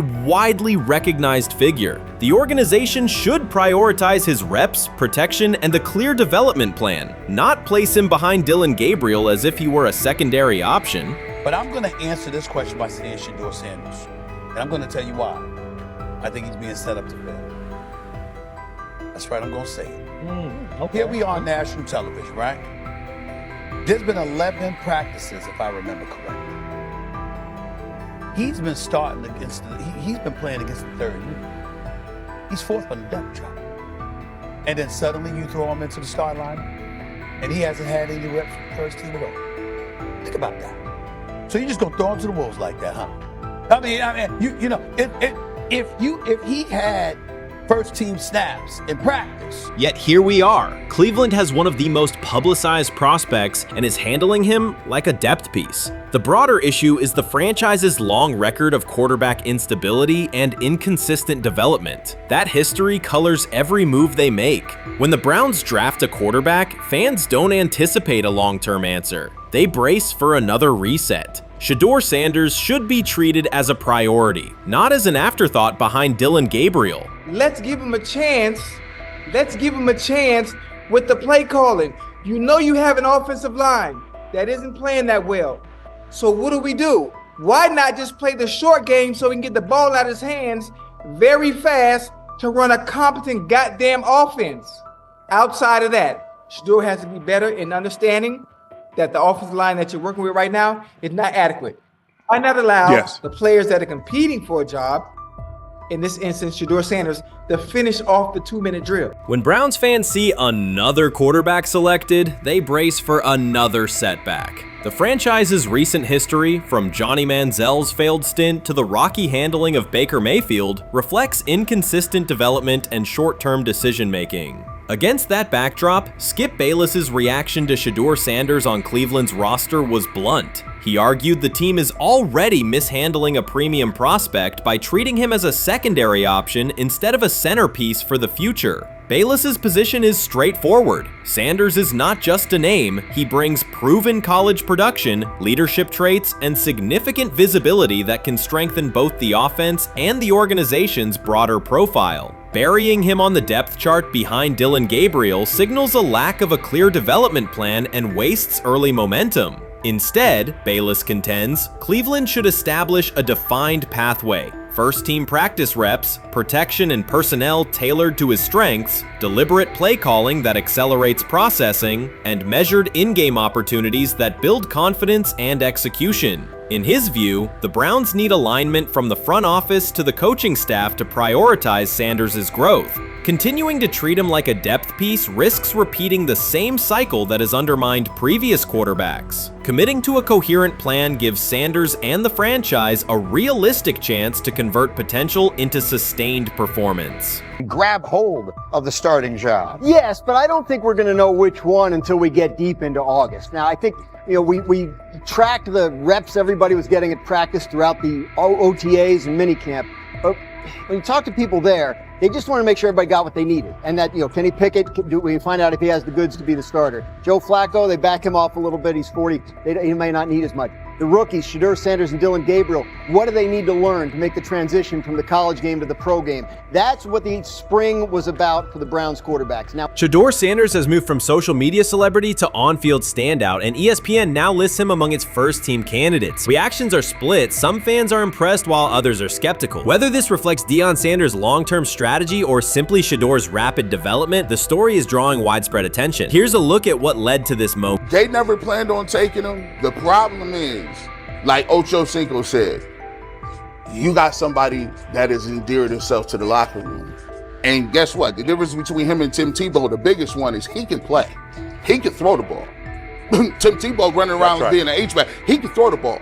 And he's done everything he needs to do. He ain't saying nothing. He ain't rocking the boat. He ain't mad about the reps. He ain't mad about none of that. All the people out there want to see is this, like Tyver said earlier. We want to see what he can do with Jerry Jeudy. Online reactions are sharply divided. Some fans strongly support Sanders, while others argue he is overrated. Traditional analysts cite statistics and claim his recognition comes mainly from his father's name. Sanders supporters are actively celebrating his rise and already predicting a future NFL career. Sports media outlets have made his candidacy a central topic of debate. The discussion now extends beyond statistics and victories to include his marketability, public image, and on-field presence. Sorry, is Shedeur Sanders going to get a chance to win this job? Do you believe he gets a legit shot to win this job? Listen, I think first of all, the action's going to really start in training camp. Like, forget all the OTA stuff. You don't win a job in OTA. The real action starts in training camp. And just like Shedeur said, during the mini camp, when it's time to take your reps, you got to make the most of it. Because I think early on, there's going to be a lot. Remember, Joe Flacco didn't hardly practice in OTAs and mini camps because they were giving the young guys. Right. So when he gets his opportunity, he's going to have to make the most of it. Analysts are closely reviewing game footage to evaluate Sanders' decisions and mechanics, while others examine his social media activity to see how he balances content creation with quarterback duty. Shedeur Sanders' placement on ESPN's early first-team list has taken over the college football conversation. Supporters circulate his highlights and argue that his on-field production and leadership justify the honor. Skeptics claim the recognition relies too heavily on his family name and question whether his resume is strong enough for first-team status. Analysts are rewatching game footage to assess his reads, accuracy, and pocket presence, while others examine how he balances a high-profile social media presence with quarterback responsibilities. The debate has pushed other storylines, such as conference realignment and NIL issues, into the background, leaving fans and commentators focused on Sanders' performance, marketability, and overall impact on the sport. I'll keep saying it. I believe Shedeur Sanders should play more games than any other quarterback on this roster this year, because he's the only guy that I look at and say they might have something here. Because I'm telling you right now, they left night one of the draft saying we are taking our quarterback next year. So it's on Shedeur or Dillon or Kenny, probably not Joe, to change their mind. To change their mind. But you got to find out.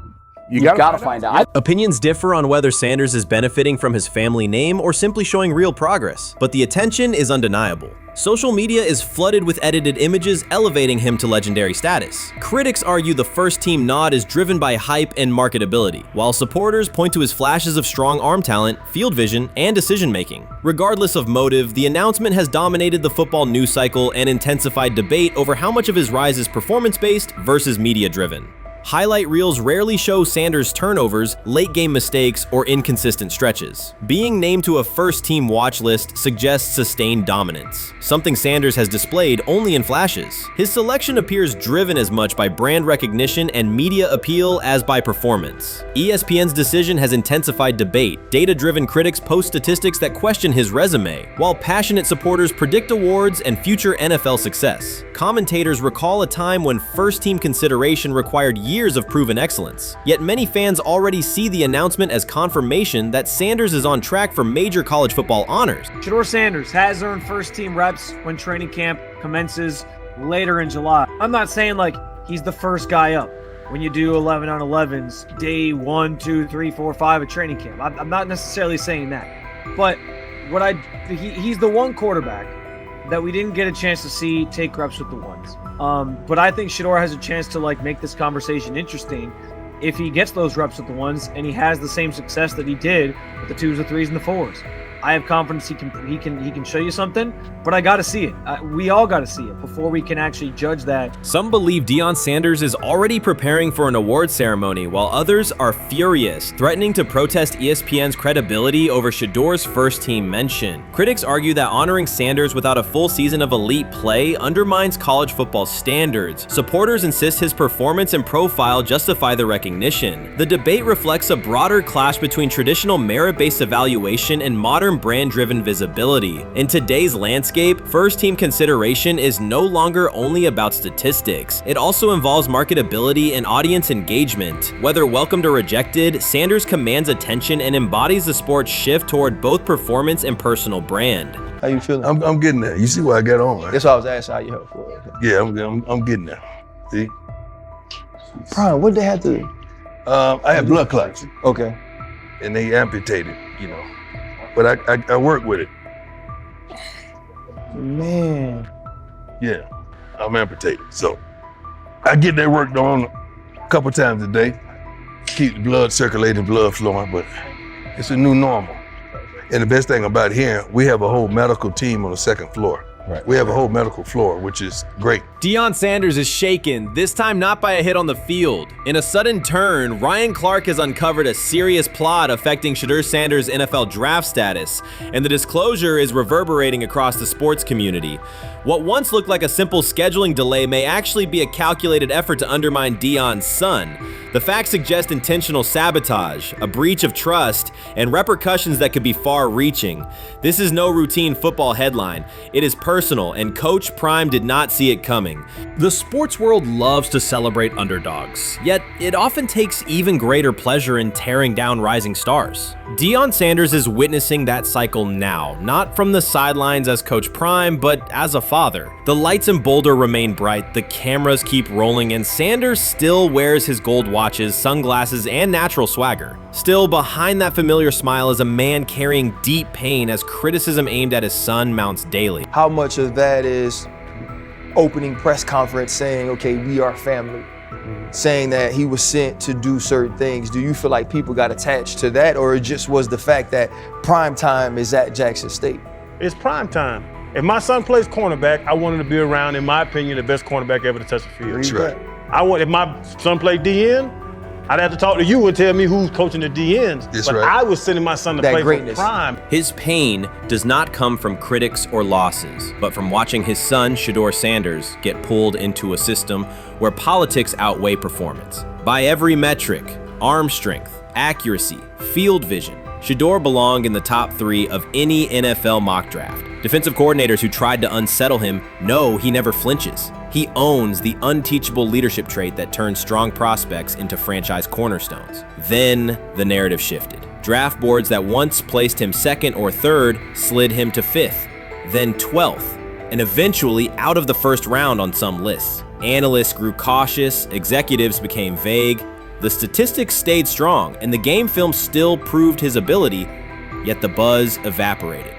The abrupt silence felt deliberate and wrong. Former NFL safety and respected analyst Ryan Clark then delivered an unfiltered disclosure, not on a scheduled TV segment, but in an unscripted comment. He stated plainly that influential figures inside the league were not overlooking Shedeur Sanders. They were actively holding him back. The motive, Clark said, was political, and the real target was Deion Sanders, Hall of Famer, architect of Jackson State's resurgence, and the coach who turned a 1-11 Colorado program into a national headline. Deion's refusal to conform, wearing sunglasses indoors, dancing with players, speaking candidly, challenged an establishment that favors predictable images and rehearsed statements. According to Clark, that resistance to tradition was not forgotten. When Shedeur displayed the same mix of talent and confidence, concerns spread through front offices and media circles. Questions about leadership style and attitude surfaced. Coded language for discomfort with a quarterback who mirrors his outspoken father. Clark's point was clear. The issue is not Shedeur's performance. If he had posted identical numbers at Ohio State or Alabama, endorsements and media specials would follow. Instead, interest cooled, because the Sanders family embodies a self-made identity the league cannot easily manage. Their visible pride and independent brand challenge a system that prizes control. And that threat, not football ability, is what Clark believes is suppressing Shedeur's draft stock. They have never loathed college football itself. They have resisted the people determined to reshape it. When Deion Sanders, black, direct, unapologetic, walks into a room of power brokers and speaks with authority instead of deference, critics recoil. During his playing days, they complained about celebrations and gold chains. Now that he is a head coach, mentor, and father, they label him something more polite, but just as dismissive, a problem. At Big 12 Media Days, Sanders addressed the accelerating chaos of the name, image, likeness market. He said college football needs a salary cap, not to hobble players, but to impose order on a system that showers unproven freshmen with 7-figure promises while the rest of a roster hunts for scraps. He called the situation unsustainable. Within hours, ESPN commentator Paul Feinbaum branded him a hypocrite, arguing that Sanders profited from NIL at Jackson State and now wants rules only because his most marketable athletes have moved on. The accusation spread quickly because it fit a comfortable storyline. Outspoken black coach gains from change, then protests when the advantage disappears. That framing ignores context. Sanders never criticized players earning money. At Jackson State, he urged corporate sponsors to partner with athletes who had been invisible to major brands for decades. What he wants now is stability, standardized guidelines, basic financial literacy, and roster balance that prevents locker rooms from fracturing over uneven payouts. When other coaches, Nick Saban, Dabo Swinney, Lane Kiffin, voiced similar concerns, they were praised for foresight. When Sanders spoke, the tone shifted to suspicion. The difference is not the message, it is the messenger. Feinbaum's response followed a familiar script. When black leaders question the structure of the sport, their motives are interrogated, their credibility attacked, and their competence doubted. He did not level the same charge at Jimbo Fisher when Fisher complained that NIL disturbed recruiting. He stayed silent when Kiffin lamented the transfer portal. But Sanders, who raised enrollment and television ratings at Jackson State, brought unprecedented attention to Colorado in one season and consistently mentors players beyond football, was called opportunistic. Feinbaum dismissed the cultural impact Sanders created, the exposure for historically black colleges, the draft picks developed, the infrastructure improved, reducing his work to a marketing stunt dependent on star sons Shedeur and Shiloh or two-way standout Travis Hunter. Sanders did not retaliate. He returned to practice, media obligations, and recruiting. His confidence is rooted in faith and in the responsibility he feels toward young athletes whose lives will extend decades beyond their highlight clips. When he asks for NIL boundaries, he is thinking about freshmen handed large sums without guidance, families unprepared for sudden wealth, and programs that abandon kids once production stalls. He has watched that cycle from the inside. He wants protections, not restrictions. Critics predicted Colorado would fade once Shedeur and Hunter leave. Instead, Sanders signed blue-chip quarterback G.J. Lewis and a wave of transfers eager to join a program that values personal growth as much as on-field wins. Recruits see a coach who challenges the status quo, who places black culture at the program's center without apology, and who will remain visible when social media buzz cools. They recognize that Sanders does not chase attention, attention follows his results. Media outlets reduced the upcoming Buffalo season to a win total prop. 6 victories, give or take. Sanders is playing a longer game. He wants to show young athletes, especially black athletes, that they can lead authentically, speak with conviction, and refuse to shrink for access. Success measured only by the scoreboard misses the point. If Sanders builds men who graduate with financial literacy, self-confidence, and community awareness, he will consider the mission successful, even if Colorado finishes with 5 wins instead of 10. None of that registers with commentators invested in an older hierarchy. For them, leadership should remain predictable, reserved posture, muted tone, minimal cultural expression. Sanders contradicts that image. The possibility that his methods could spread to other coaches, to other programs, threatens a model that that has kept decision-making and revenue streams concentrated for generations. So the debate is not about hypocrisy or payroll ceilings. It is about control of the narrative and who is deemed qualified to write it. Sanders refuses to surrender that authority. He knows order is necessary. He also knows whose voices have been ignored whenever real reform is discussed. By speaking plainly, he forces television panels, athletic directors, and conference commissioners to confront issues they would rather defer: financial education, equitable resource distribution, and consistent national standards. Whether Colorado exceeds betting lines this fall will not change the trajectory Sanders has already set. He made Boulder relevant, energized recruiting beyond traditional power corridors, and broadened college football's cultural reach. That influence will persist long after social media debates cool. If his call for NIL structure eventually becomes policy, as the NCAA and Congress now contemplate, Feinbaum's soundbite will fade while Sanders' imprint endures. In the end, accusations of hypocrisy say more about the accuser than the coach. Sanders has remained consistent: empower athletes, hold adults accountable, and inject stability before unchecked money corrodes the locker room. The people who stand to lose clout in that environment prefer the chaos they can manipulate. Sanders prefers a system that nurtures the players who make the sport worth watching. His advocacy is rooted in experience, not self-interest, and his critics will have to decide whether to engage with that reality or keep shouting from the sidelines. Shedeur Sanders did not treat day 4 of Brown's training camp as anything other than work. He completed 8 of 11 passes with 3 touchdowns, operating with control and accuracy throughout the red zone periods. The throws were varied: a well-placed ball to rookie Luke Floria that led him across the goal line in stride, a firm throw to Cade McDonald over middle after a quick read, and a tight window completion to Diontae Johnson at the back of the end zone with 2 defenders closing. The sequence showed timing, poise, and placement under pressure. While national attention centered on Joe Flacco's underneath completions and Kenny Pickett's option and rollout periods, Sanders produced scoring plays on schedule. The performance was not the product of broken coverages or end-of-period reps. It came within structured work, with defenders in position and the offense executing standard progressions. The accuracy rate, 8 completions on 11 attempts, reflected consistent mechanics and decisions. The operation was steady from huddle to snap to finish. Despite that session, the distribution of first-team snaps did not change. Camp logs indicated that Pickett and Dillon Gabriel continued rotating with the starters, while Sanders remained primarily with the second unit. With the first preseason game approaching, that choice drew more attention from observers who expected productive days to be followed by expanded opportunities. The question surfaced again: what additional evidence is required to evaluate Sanders with the top group?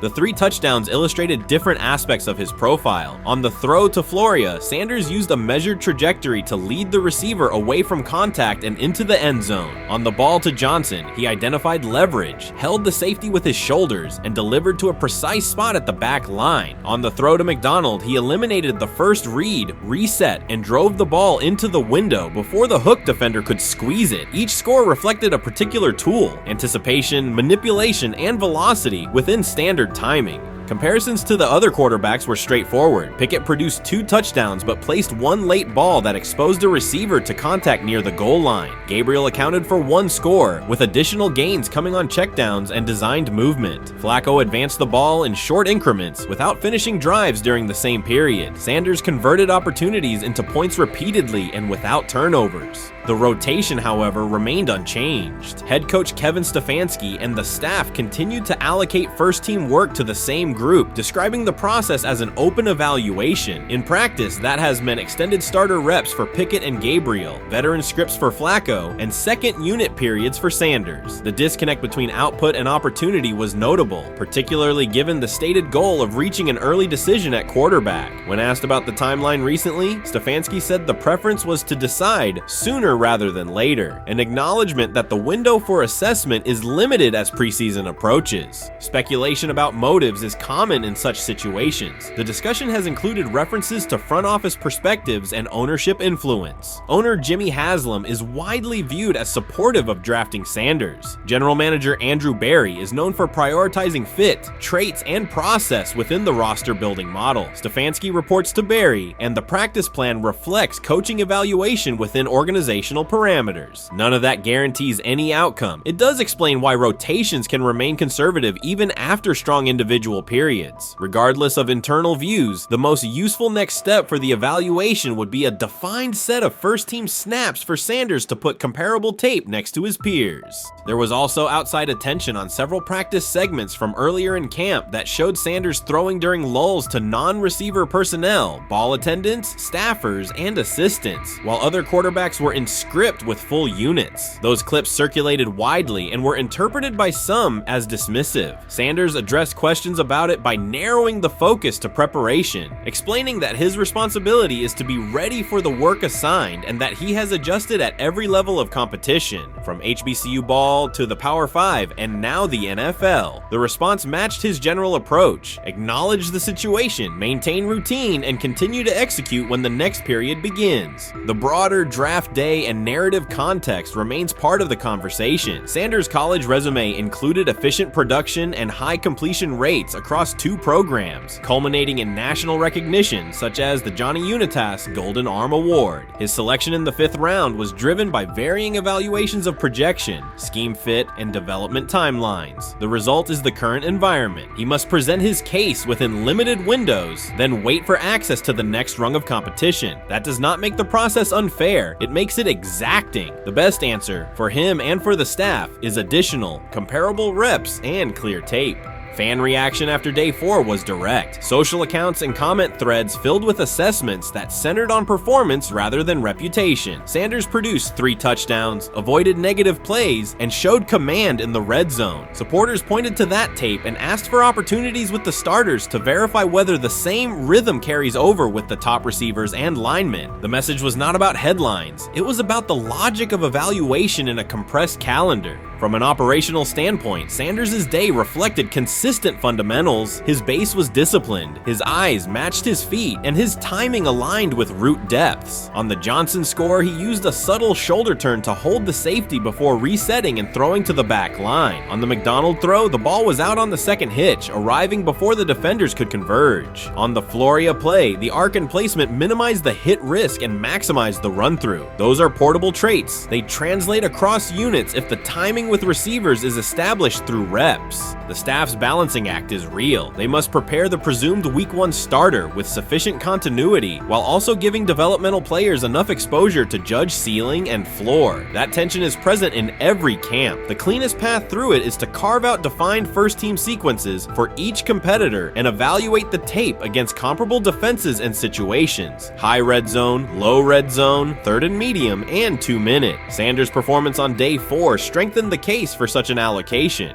Context matters off the field as well. Earlier in the offseason, 2 speeding citations, 91 miles per hour in Brunswick and 101 miles per hour in Strongsville, prompted public comment from Barry, who emphasized standards and safety. Sanders accepted responsibility, stated that he learned from the incidents and moved on. In camp, he has kept the focus on football tasks, install retention, cadence management, protection IDs, and post-practice review. He has also continued to build rapport across position groups, including veteran receivers and defensive backs, so that timing and expectations are clear when reps arrive.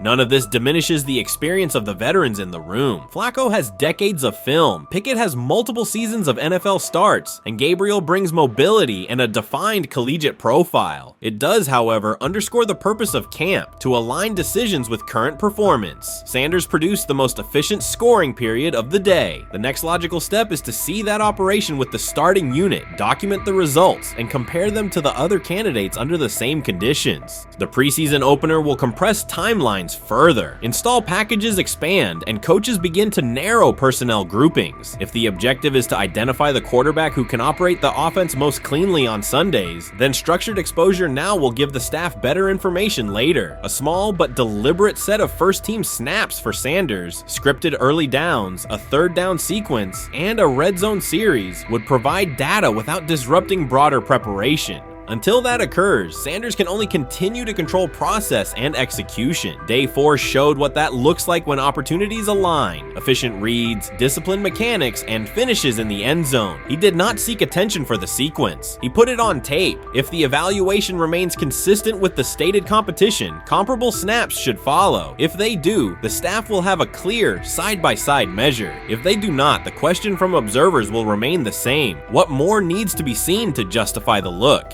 For now, the record from day 4 is clear. 8 completions on 11 attempts, 3 touchdowns, no turnovers, red zone precision, consistent control at the line and in the pocket. Those are tangible outputs. They merit a defined opportunity with the starters as the team moves toward preseason and the decision that follows. Whether or not that opportunity arrives immediately, Sanders has shown the preparation and execution necessary to be evaluated on equal footing. The next step is a matter of allocation, not speculation. The 2025 NFL Draft was expected to be Shedeur Sanders' moment. Many projected him as a top 10 talent and a headline quarterback in one of the most discussed college football storylines in years. Instead of walking across the stage on the first night, he waited through 3 days without a call. There was no celebration, only silence. When the phone finally rang at pick no. 144 in the 5th round, it was the Cleveland Browns. With that selection, the financial outlook changed dramatically. The Sanders family believes this was not a typical draft slide, but the result of coordinated action. They are pursuing a $100 million lawsuit alleging collusion across parts of the league. In the months before the draft, Sanders was consistently discussed among the top quarterbacks in the class. Television and digital analysts praised his poise, accuracy, leadership, and command. Scouts highlighted a 74.1% completion rate, record-setting stretches at Colorado, and his rise from an HBCU star to a national figure. Consensus expectations placed him in the first round or early second. Draft night unfolded differently. As picks accumulated, there was little indication that his name would be called. The atmosphere at his private gathering shifted from anticipation to doubt. When the Browns selected him late on day 3, projections for his first contract dropped from an estimated range in the mid-$30 million to approximately $4.6 million, with corresponding reductions in likely endorsements and long-term positioning. According to Deion Sanders and others close to the family, this was not about performance, injury, or conduct. They argue it was coordinated. Attorneys were contacted immediately. The allegation is straightforward. Sanders' value was suppressed intentionally. The family's position is that this was a calculated decision within parts of the league, not an isolated set of evaluations. The legal claims focus on communications that, if authenticated, could be significant. Internal emails, text messages, and owner-to-owner conversations. The family's representatives contend that these materials show a deliberate effort to avoid drafting Sanders in early rounds based on perceived image concerns rather than football merit. One message reportedly under review framed the decision in branding terms. Drafting Shedeur would mean inheriting the Prime brand. The complaint asserts that this view led some teams to discourage others from selecting him unless necessary, not for film-based reasons, but to avoid perceived attention and external pressure tied to his family's profile. A related thread involves speculation about team fit and willingness to play for certain franchises. Past public comments by Deion Sanders were interpreted by some as signals of an Eli Manning scenario. The family's view is that these were strategic statements, not ultimatums. They argue that rather than engage in discussion, teams chose a passive approach, no direct rebuttal, reduced contact, and a collective reluctance to invest a premium pick. If phone records and written communications corroborate coordination, these items could become central exhibits. Media tone shifted as the draft neared. Coverage that had emphasized production and leadership began highlighting intangibles, interviews, and perceived coachability. Anonymous sourcing appeared in multiple outlets, with claims that Sanders skipped combine drills out of arrogance, bristled at film critique, or told one club, "Maybe I'm not the guy for you," after a tense session. A widely cited line, "Nobody wants a celebrity backup quarterback," was voiced by Colin Cowherd and circulated as shorthand for risk. The Sanders legal position is that these narratives did not arise organically, but reflected a coordinated leak pattern that undermined his market value. The family's contention is that this was primarily about control and compliance rather than football ability. They point out that Sanders did not fail a drug test, was not suspended, and did not produce poor athletic testing. His college resume included elite stretches and significant program elevation at 2 stops. The legal claim asserts that the league's power structure resisted a high-profile player aligned with a high-profile parent coach and an independent media presence. The allegation is that teams sought to avoid the perceived complexity that would come with selecting him early. The financial impact is a core component of the damages claim. Had Sanders been selected late first or early second round, projected 4-year compensation would likely have fallen between $30 to $35 million, with immediate access to higher tier endorsement opportunities and the brand leverage that accompanies a franchise quarterback designation. As a 5th round pick, the initial contract value is a fraction of that total, and associated off-field opportunities are typically narrower. The suit reportedly seeks not only lost salary, but also the broader economic value linked to draft position, sponsorships, licensing, and the visibility that accelerates an early career trajectory. The filing's scope, as described by sources close to the family, extends beyond the league office. It may involve media outlets, scouting firms, and specific executives if discovery shows coordination or materially false statements that affected value. The argument is that the draft slide harmed not only Shedeur, but also the broader Sanders brand, affecting perceptions of Deion Sanders as a recruiter, coach, and public figure. The family's view is that narrative construction around brand risk and celebrity backup produced a measurable economic and reputational loss. If a court authorizes discovery, the process would likely compel emails, internal draft notes, and message archives from teams and third-party intermediaries. Subpoenas could be served on media organizations for sourcing records related to anonymous quotes. That level of transparency would be unusual and could reveal how information flows during pre-draft periods. The legal theory moves beyond a single player's evaluation to the draft's integrity, whether owners or executives acted in concert to reduce a prospect's value for reasons unrelated to football performance. The league has not publicly addressed these specific allegations. Background comments from executives characterize the claims as overreach. The family's camp maintains they have documentation sufficient to proceed. The comparison points referenced by observers include Deflategate, Spygate, and the Colin Kaepernick grievance, not because the facts are the same, but because of the potential scope, policies, practices, and the balance of power between the league and individuals challenging its processes. Another dimension of the dispute involves how the NFL perceives Deion Sanders, Coach Prime, and the autonomy he promotes. He built a large media footprint around his programs at Jackson State and Colorado, elevated his players' profiles, and spoke openly about fit and leverage. The family contends that this visibility, combined with statements about preferred destinations, triggered resistance. The complaint frames the response as a preference for compliance and predictability over independent branding and public negotiation.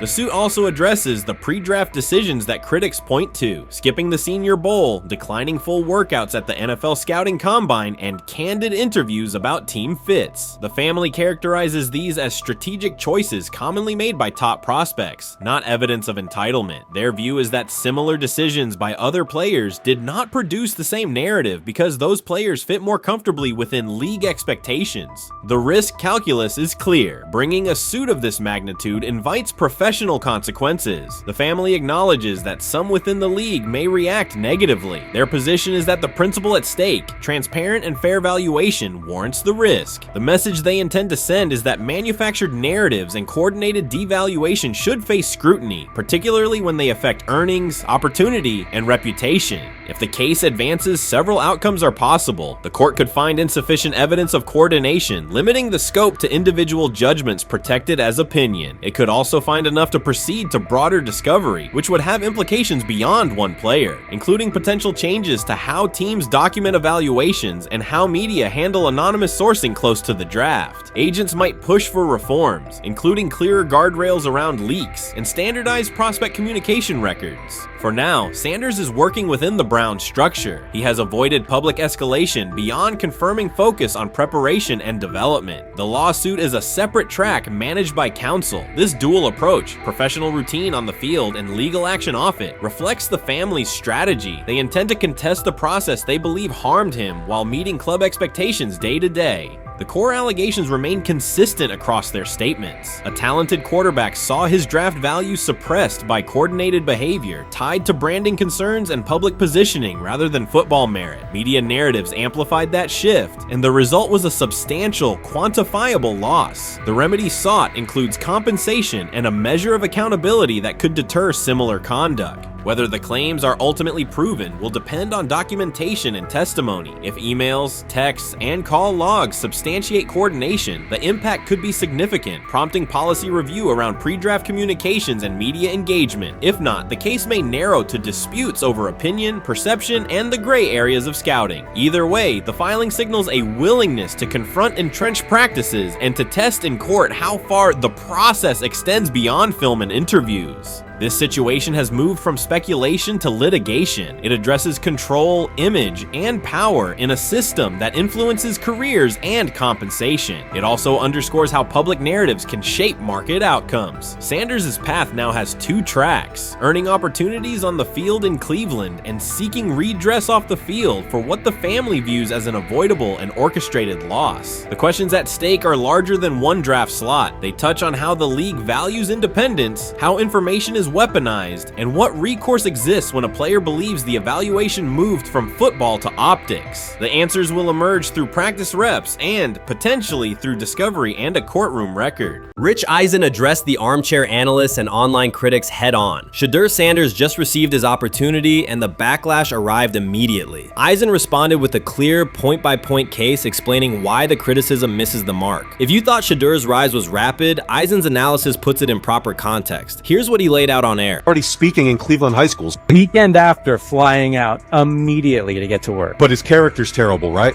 You know, and listen, oh, he interviewed bad, you know. According to who? The New York Giants? No offense, Bert. The same New York Giants that gave Daniel Jones a huge contract and let Saquon Barkley out the door. That's the intel we're trusting here? That was for him to celebrate. He just made, I mean, look, he put in work in college.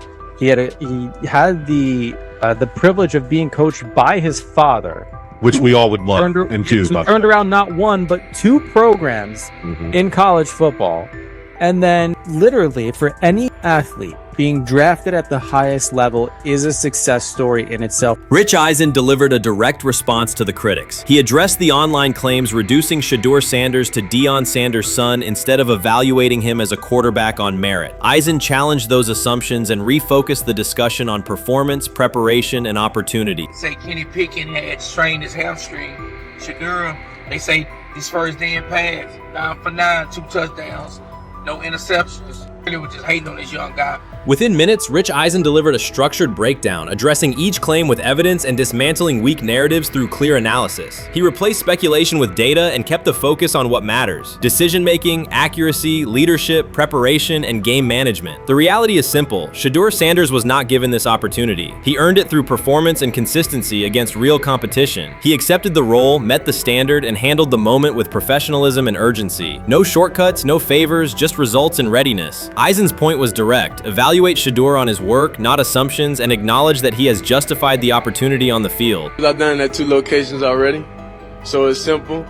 So that's why when people say I'm not, you know, one of the top quarterbacks or the top quarterback, is what are y'all going based off of? Because I did it year after year after year, and you see the progression. So it's like, obviously, it got to be some type of external hate that you have for the family, for the last name, for anything, because I know I proved myself. While many were still debating whether he was NFL ready, Shedeur Sanders stepped onto the practice field and operated like a clear QB1, setting protections, controlling tempo, and executing the plan. The narrative that he is just flash, media attention, or his father's influence does not hold up against his work in installs, progressions, and situational drills. What he showed was composure, efficiency, and command of the offense. He processed quickly, protected the football, and delivered on-time throws, demonstrating preparation and control. I'm a firm believer. If I wanted Shedeur Sanders at 2, at worst at 33, of course I already think that he's better than other quarterbacks, because that's the type of talent. That's where I would have picked him at. And if he was at 2 or 33, and he still had the same exact skill set, we would be talking about him starting and playing. Right. Well, there'd only be 3 quarterbacks. It'd be 3 quarterbacks, not 4. Not 4, yeah. But since he moved to the 5th round, that's cool. They might have to go along with it. But to me, I think if you ask who got the best tools, I'm going with Shedeur Sanders. From the first day of camp, he was not there to get by. He arrived to lead. There was no hesitation in installs, no lapses in fundamentals, just precise timing, clean footwork, and consistent velocity to every level of the field. He managed protections, controlled cadence, and delivered in situational work, showing command rather than learning on the fly. The approach was efficient and disciplined, with attention to detail and progressions and ball placement that reflected preparation, not improvisation. At the same time, Rich Eisen addressed the narrative directly and backed it with evidence. He laid out clips, context, and performance markers to cut through speculation. Eisen emphasized that Shedeur Sanders did not step into this moment because of publicity. He built toward it through sustained work, resilience, and results. The background, media readiness, high football IQ, and a professional approach was developed over years, not days, and it translated to immediate operational control of the offense. The resistance came from familiar places. Some in the traditional guard still framed mobile quarterbacks as limited and expected the nepotism label to define him. That view did not hold up against what was on the field. Composure under pressure, secure decision-making, accurate throws into tight windows, and consistent execution in red zone and 2-minute sequences. Eisen's point was clear. Evaluate Shedeur Sanders on performance and readiness. The evidence shows he earned the opportunity and is meeting the standard with accountability and consistency. Yeah, teams didn't draft him because they didn't think he was first-round talent. And the quote we played and that's on the screen, I think is flatly wrong. We all know this shouldn't have happened. Yes, it should have. It should have happened because this wasn't. Now, again, teams can be wrong. The league as a whole can be wrong.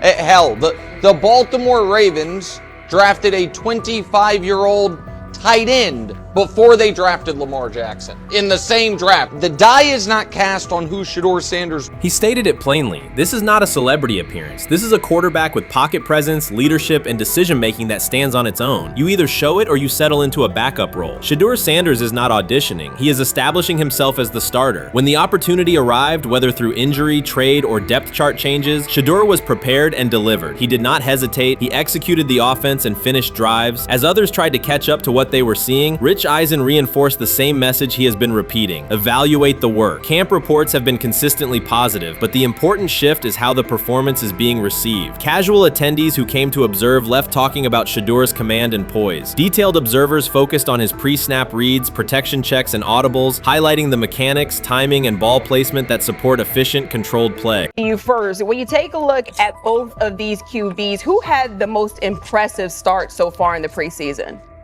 Well, to me, it was Shedeur. I didn't see any interceptions when he was out there. Didn't see anything like that. I mean, don't get me wrong. I don't think Dillon Gabriel did a bad job. I was impressed with the brother, but I'm going to go with Shedeur. You know, the pressure was on him. The spotlight was on him. Stephen A. Smith didn't just call out Dillon Gabriel. He held him accountable and made him rethink his comments. The moment Dillon Gabriel spoke and went after Shedeur Sanders, it wasn't a minor slip. He crossed the line and stepped directly into Stephen A. Smith's wheelhouse. And Smith answered with a clear, direct response that left no room for misinterpretation. The comparisons were emanating from the media more so than anybody else. And that's what I think, that's exactly who I think he was directing his comments towards. Having said that, Dillon Gabriel, respectfully, it was stupid. A very dumb comment to make. First of all, let me tell you something right now.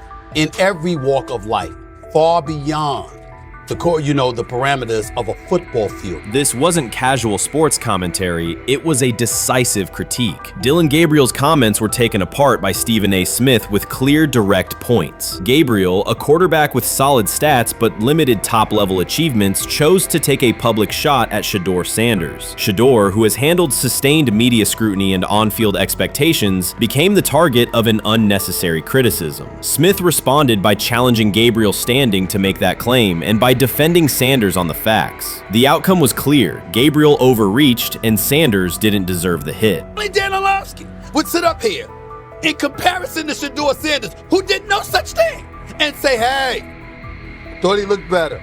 I thought, I got to give him the edge here. I thought it wasn't bad. A pick six and a fumble, and we can get over fumbles. Have you heard anybody say that? I know it's possible. Have you ever heard anybody say, we get over? Stephen A. Smith responded immediately. As soon as Dillon Gabriel made his comments about Shedeur Sanders, Smith delivered a clear, point-by-point critique that drew national attention across the NCAA media cycle. Dillon Gabriel has a reputation as a good quarterback, not a dominant one. He can post strong numbers against opponents like Tulsa, but his performance has been inconsistent when the stakes and competition rise to playoff level. Well, those who produce get treated differently than those who don't.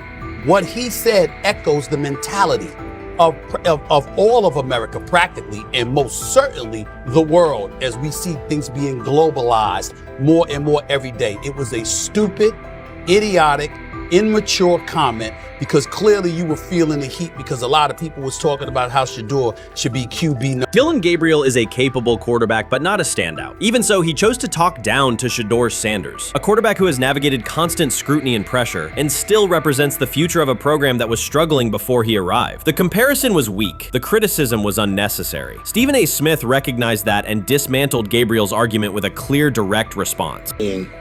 How the Browns react to this, how the locker room reacts to this, how Shedeur reacts to this, because it was a clear shot at Shedeur. But let's say Dillon Gabriel's talking about the media. How could you be a brand new quarterback in the NFL and the first time you get behind a mic after your first game, you throw the media under the bus? That's arrogance. Stephen A. Smith excels in moments like this. When Dillon Gabriel made his remarks about Shedeur Sanders, Smith responded with a focused, direct critique. He questioned Gabriel's standing to make that claim, noting that Gabriel has transferred between programs and has not been a Heisman finalist. Without theatrics, Smith laid out why Gabriel's resume doesn't justify taking public shots at Sanders. Smith's point was clear. Targeting Shedeur Sanders, a quarterback central to his program's future and consistently under intense scrutiny, was misplaced. Gabriel's criticism lacked the substance to support it, and Smith methodically showed why. Today on his 42nd I want you to be meaner birthday. That's number one. Number two, after the game, the Browns head coach Kevin Stefanski said there was a mix-up in the routes and that players were in the area that they shouldn't have been. Look at Stephen A's face. Look at Stephen A's face.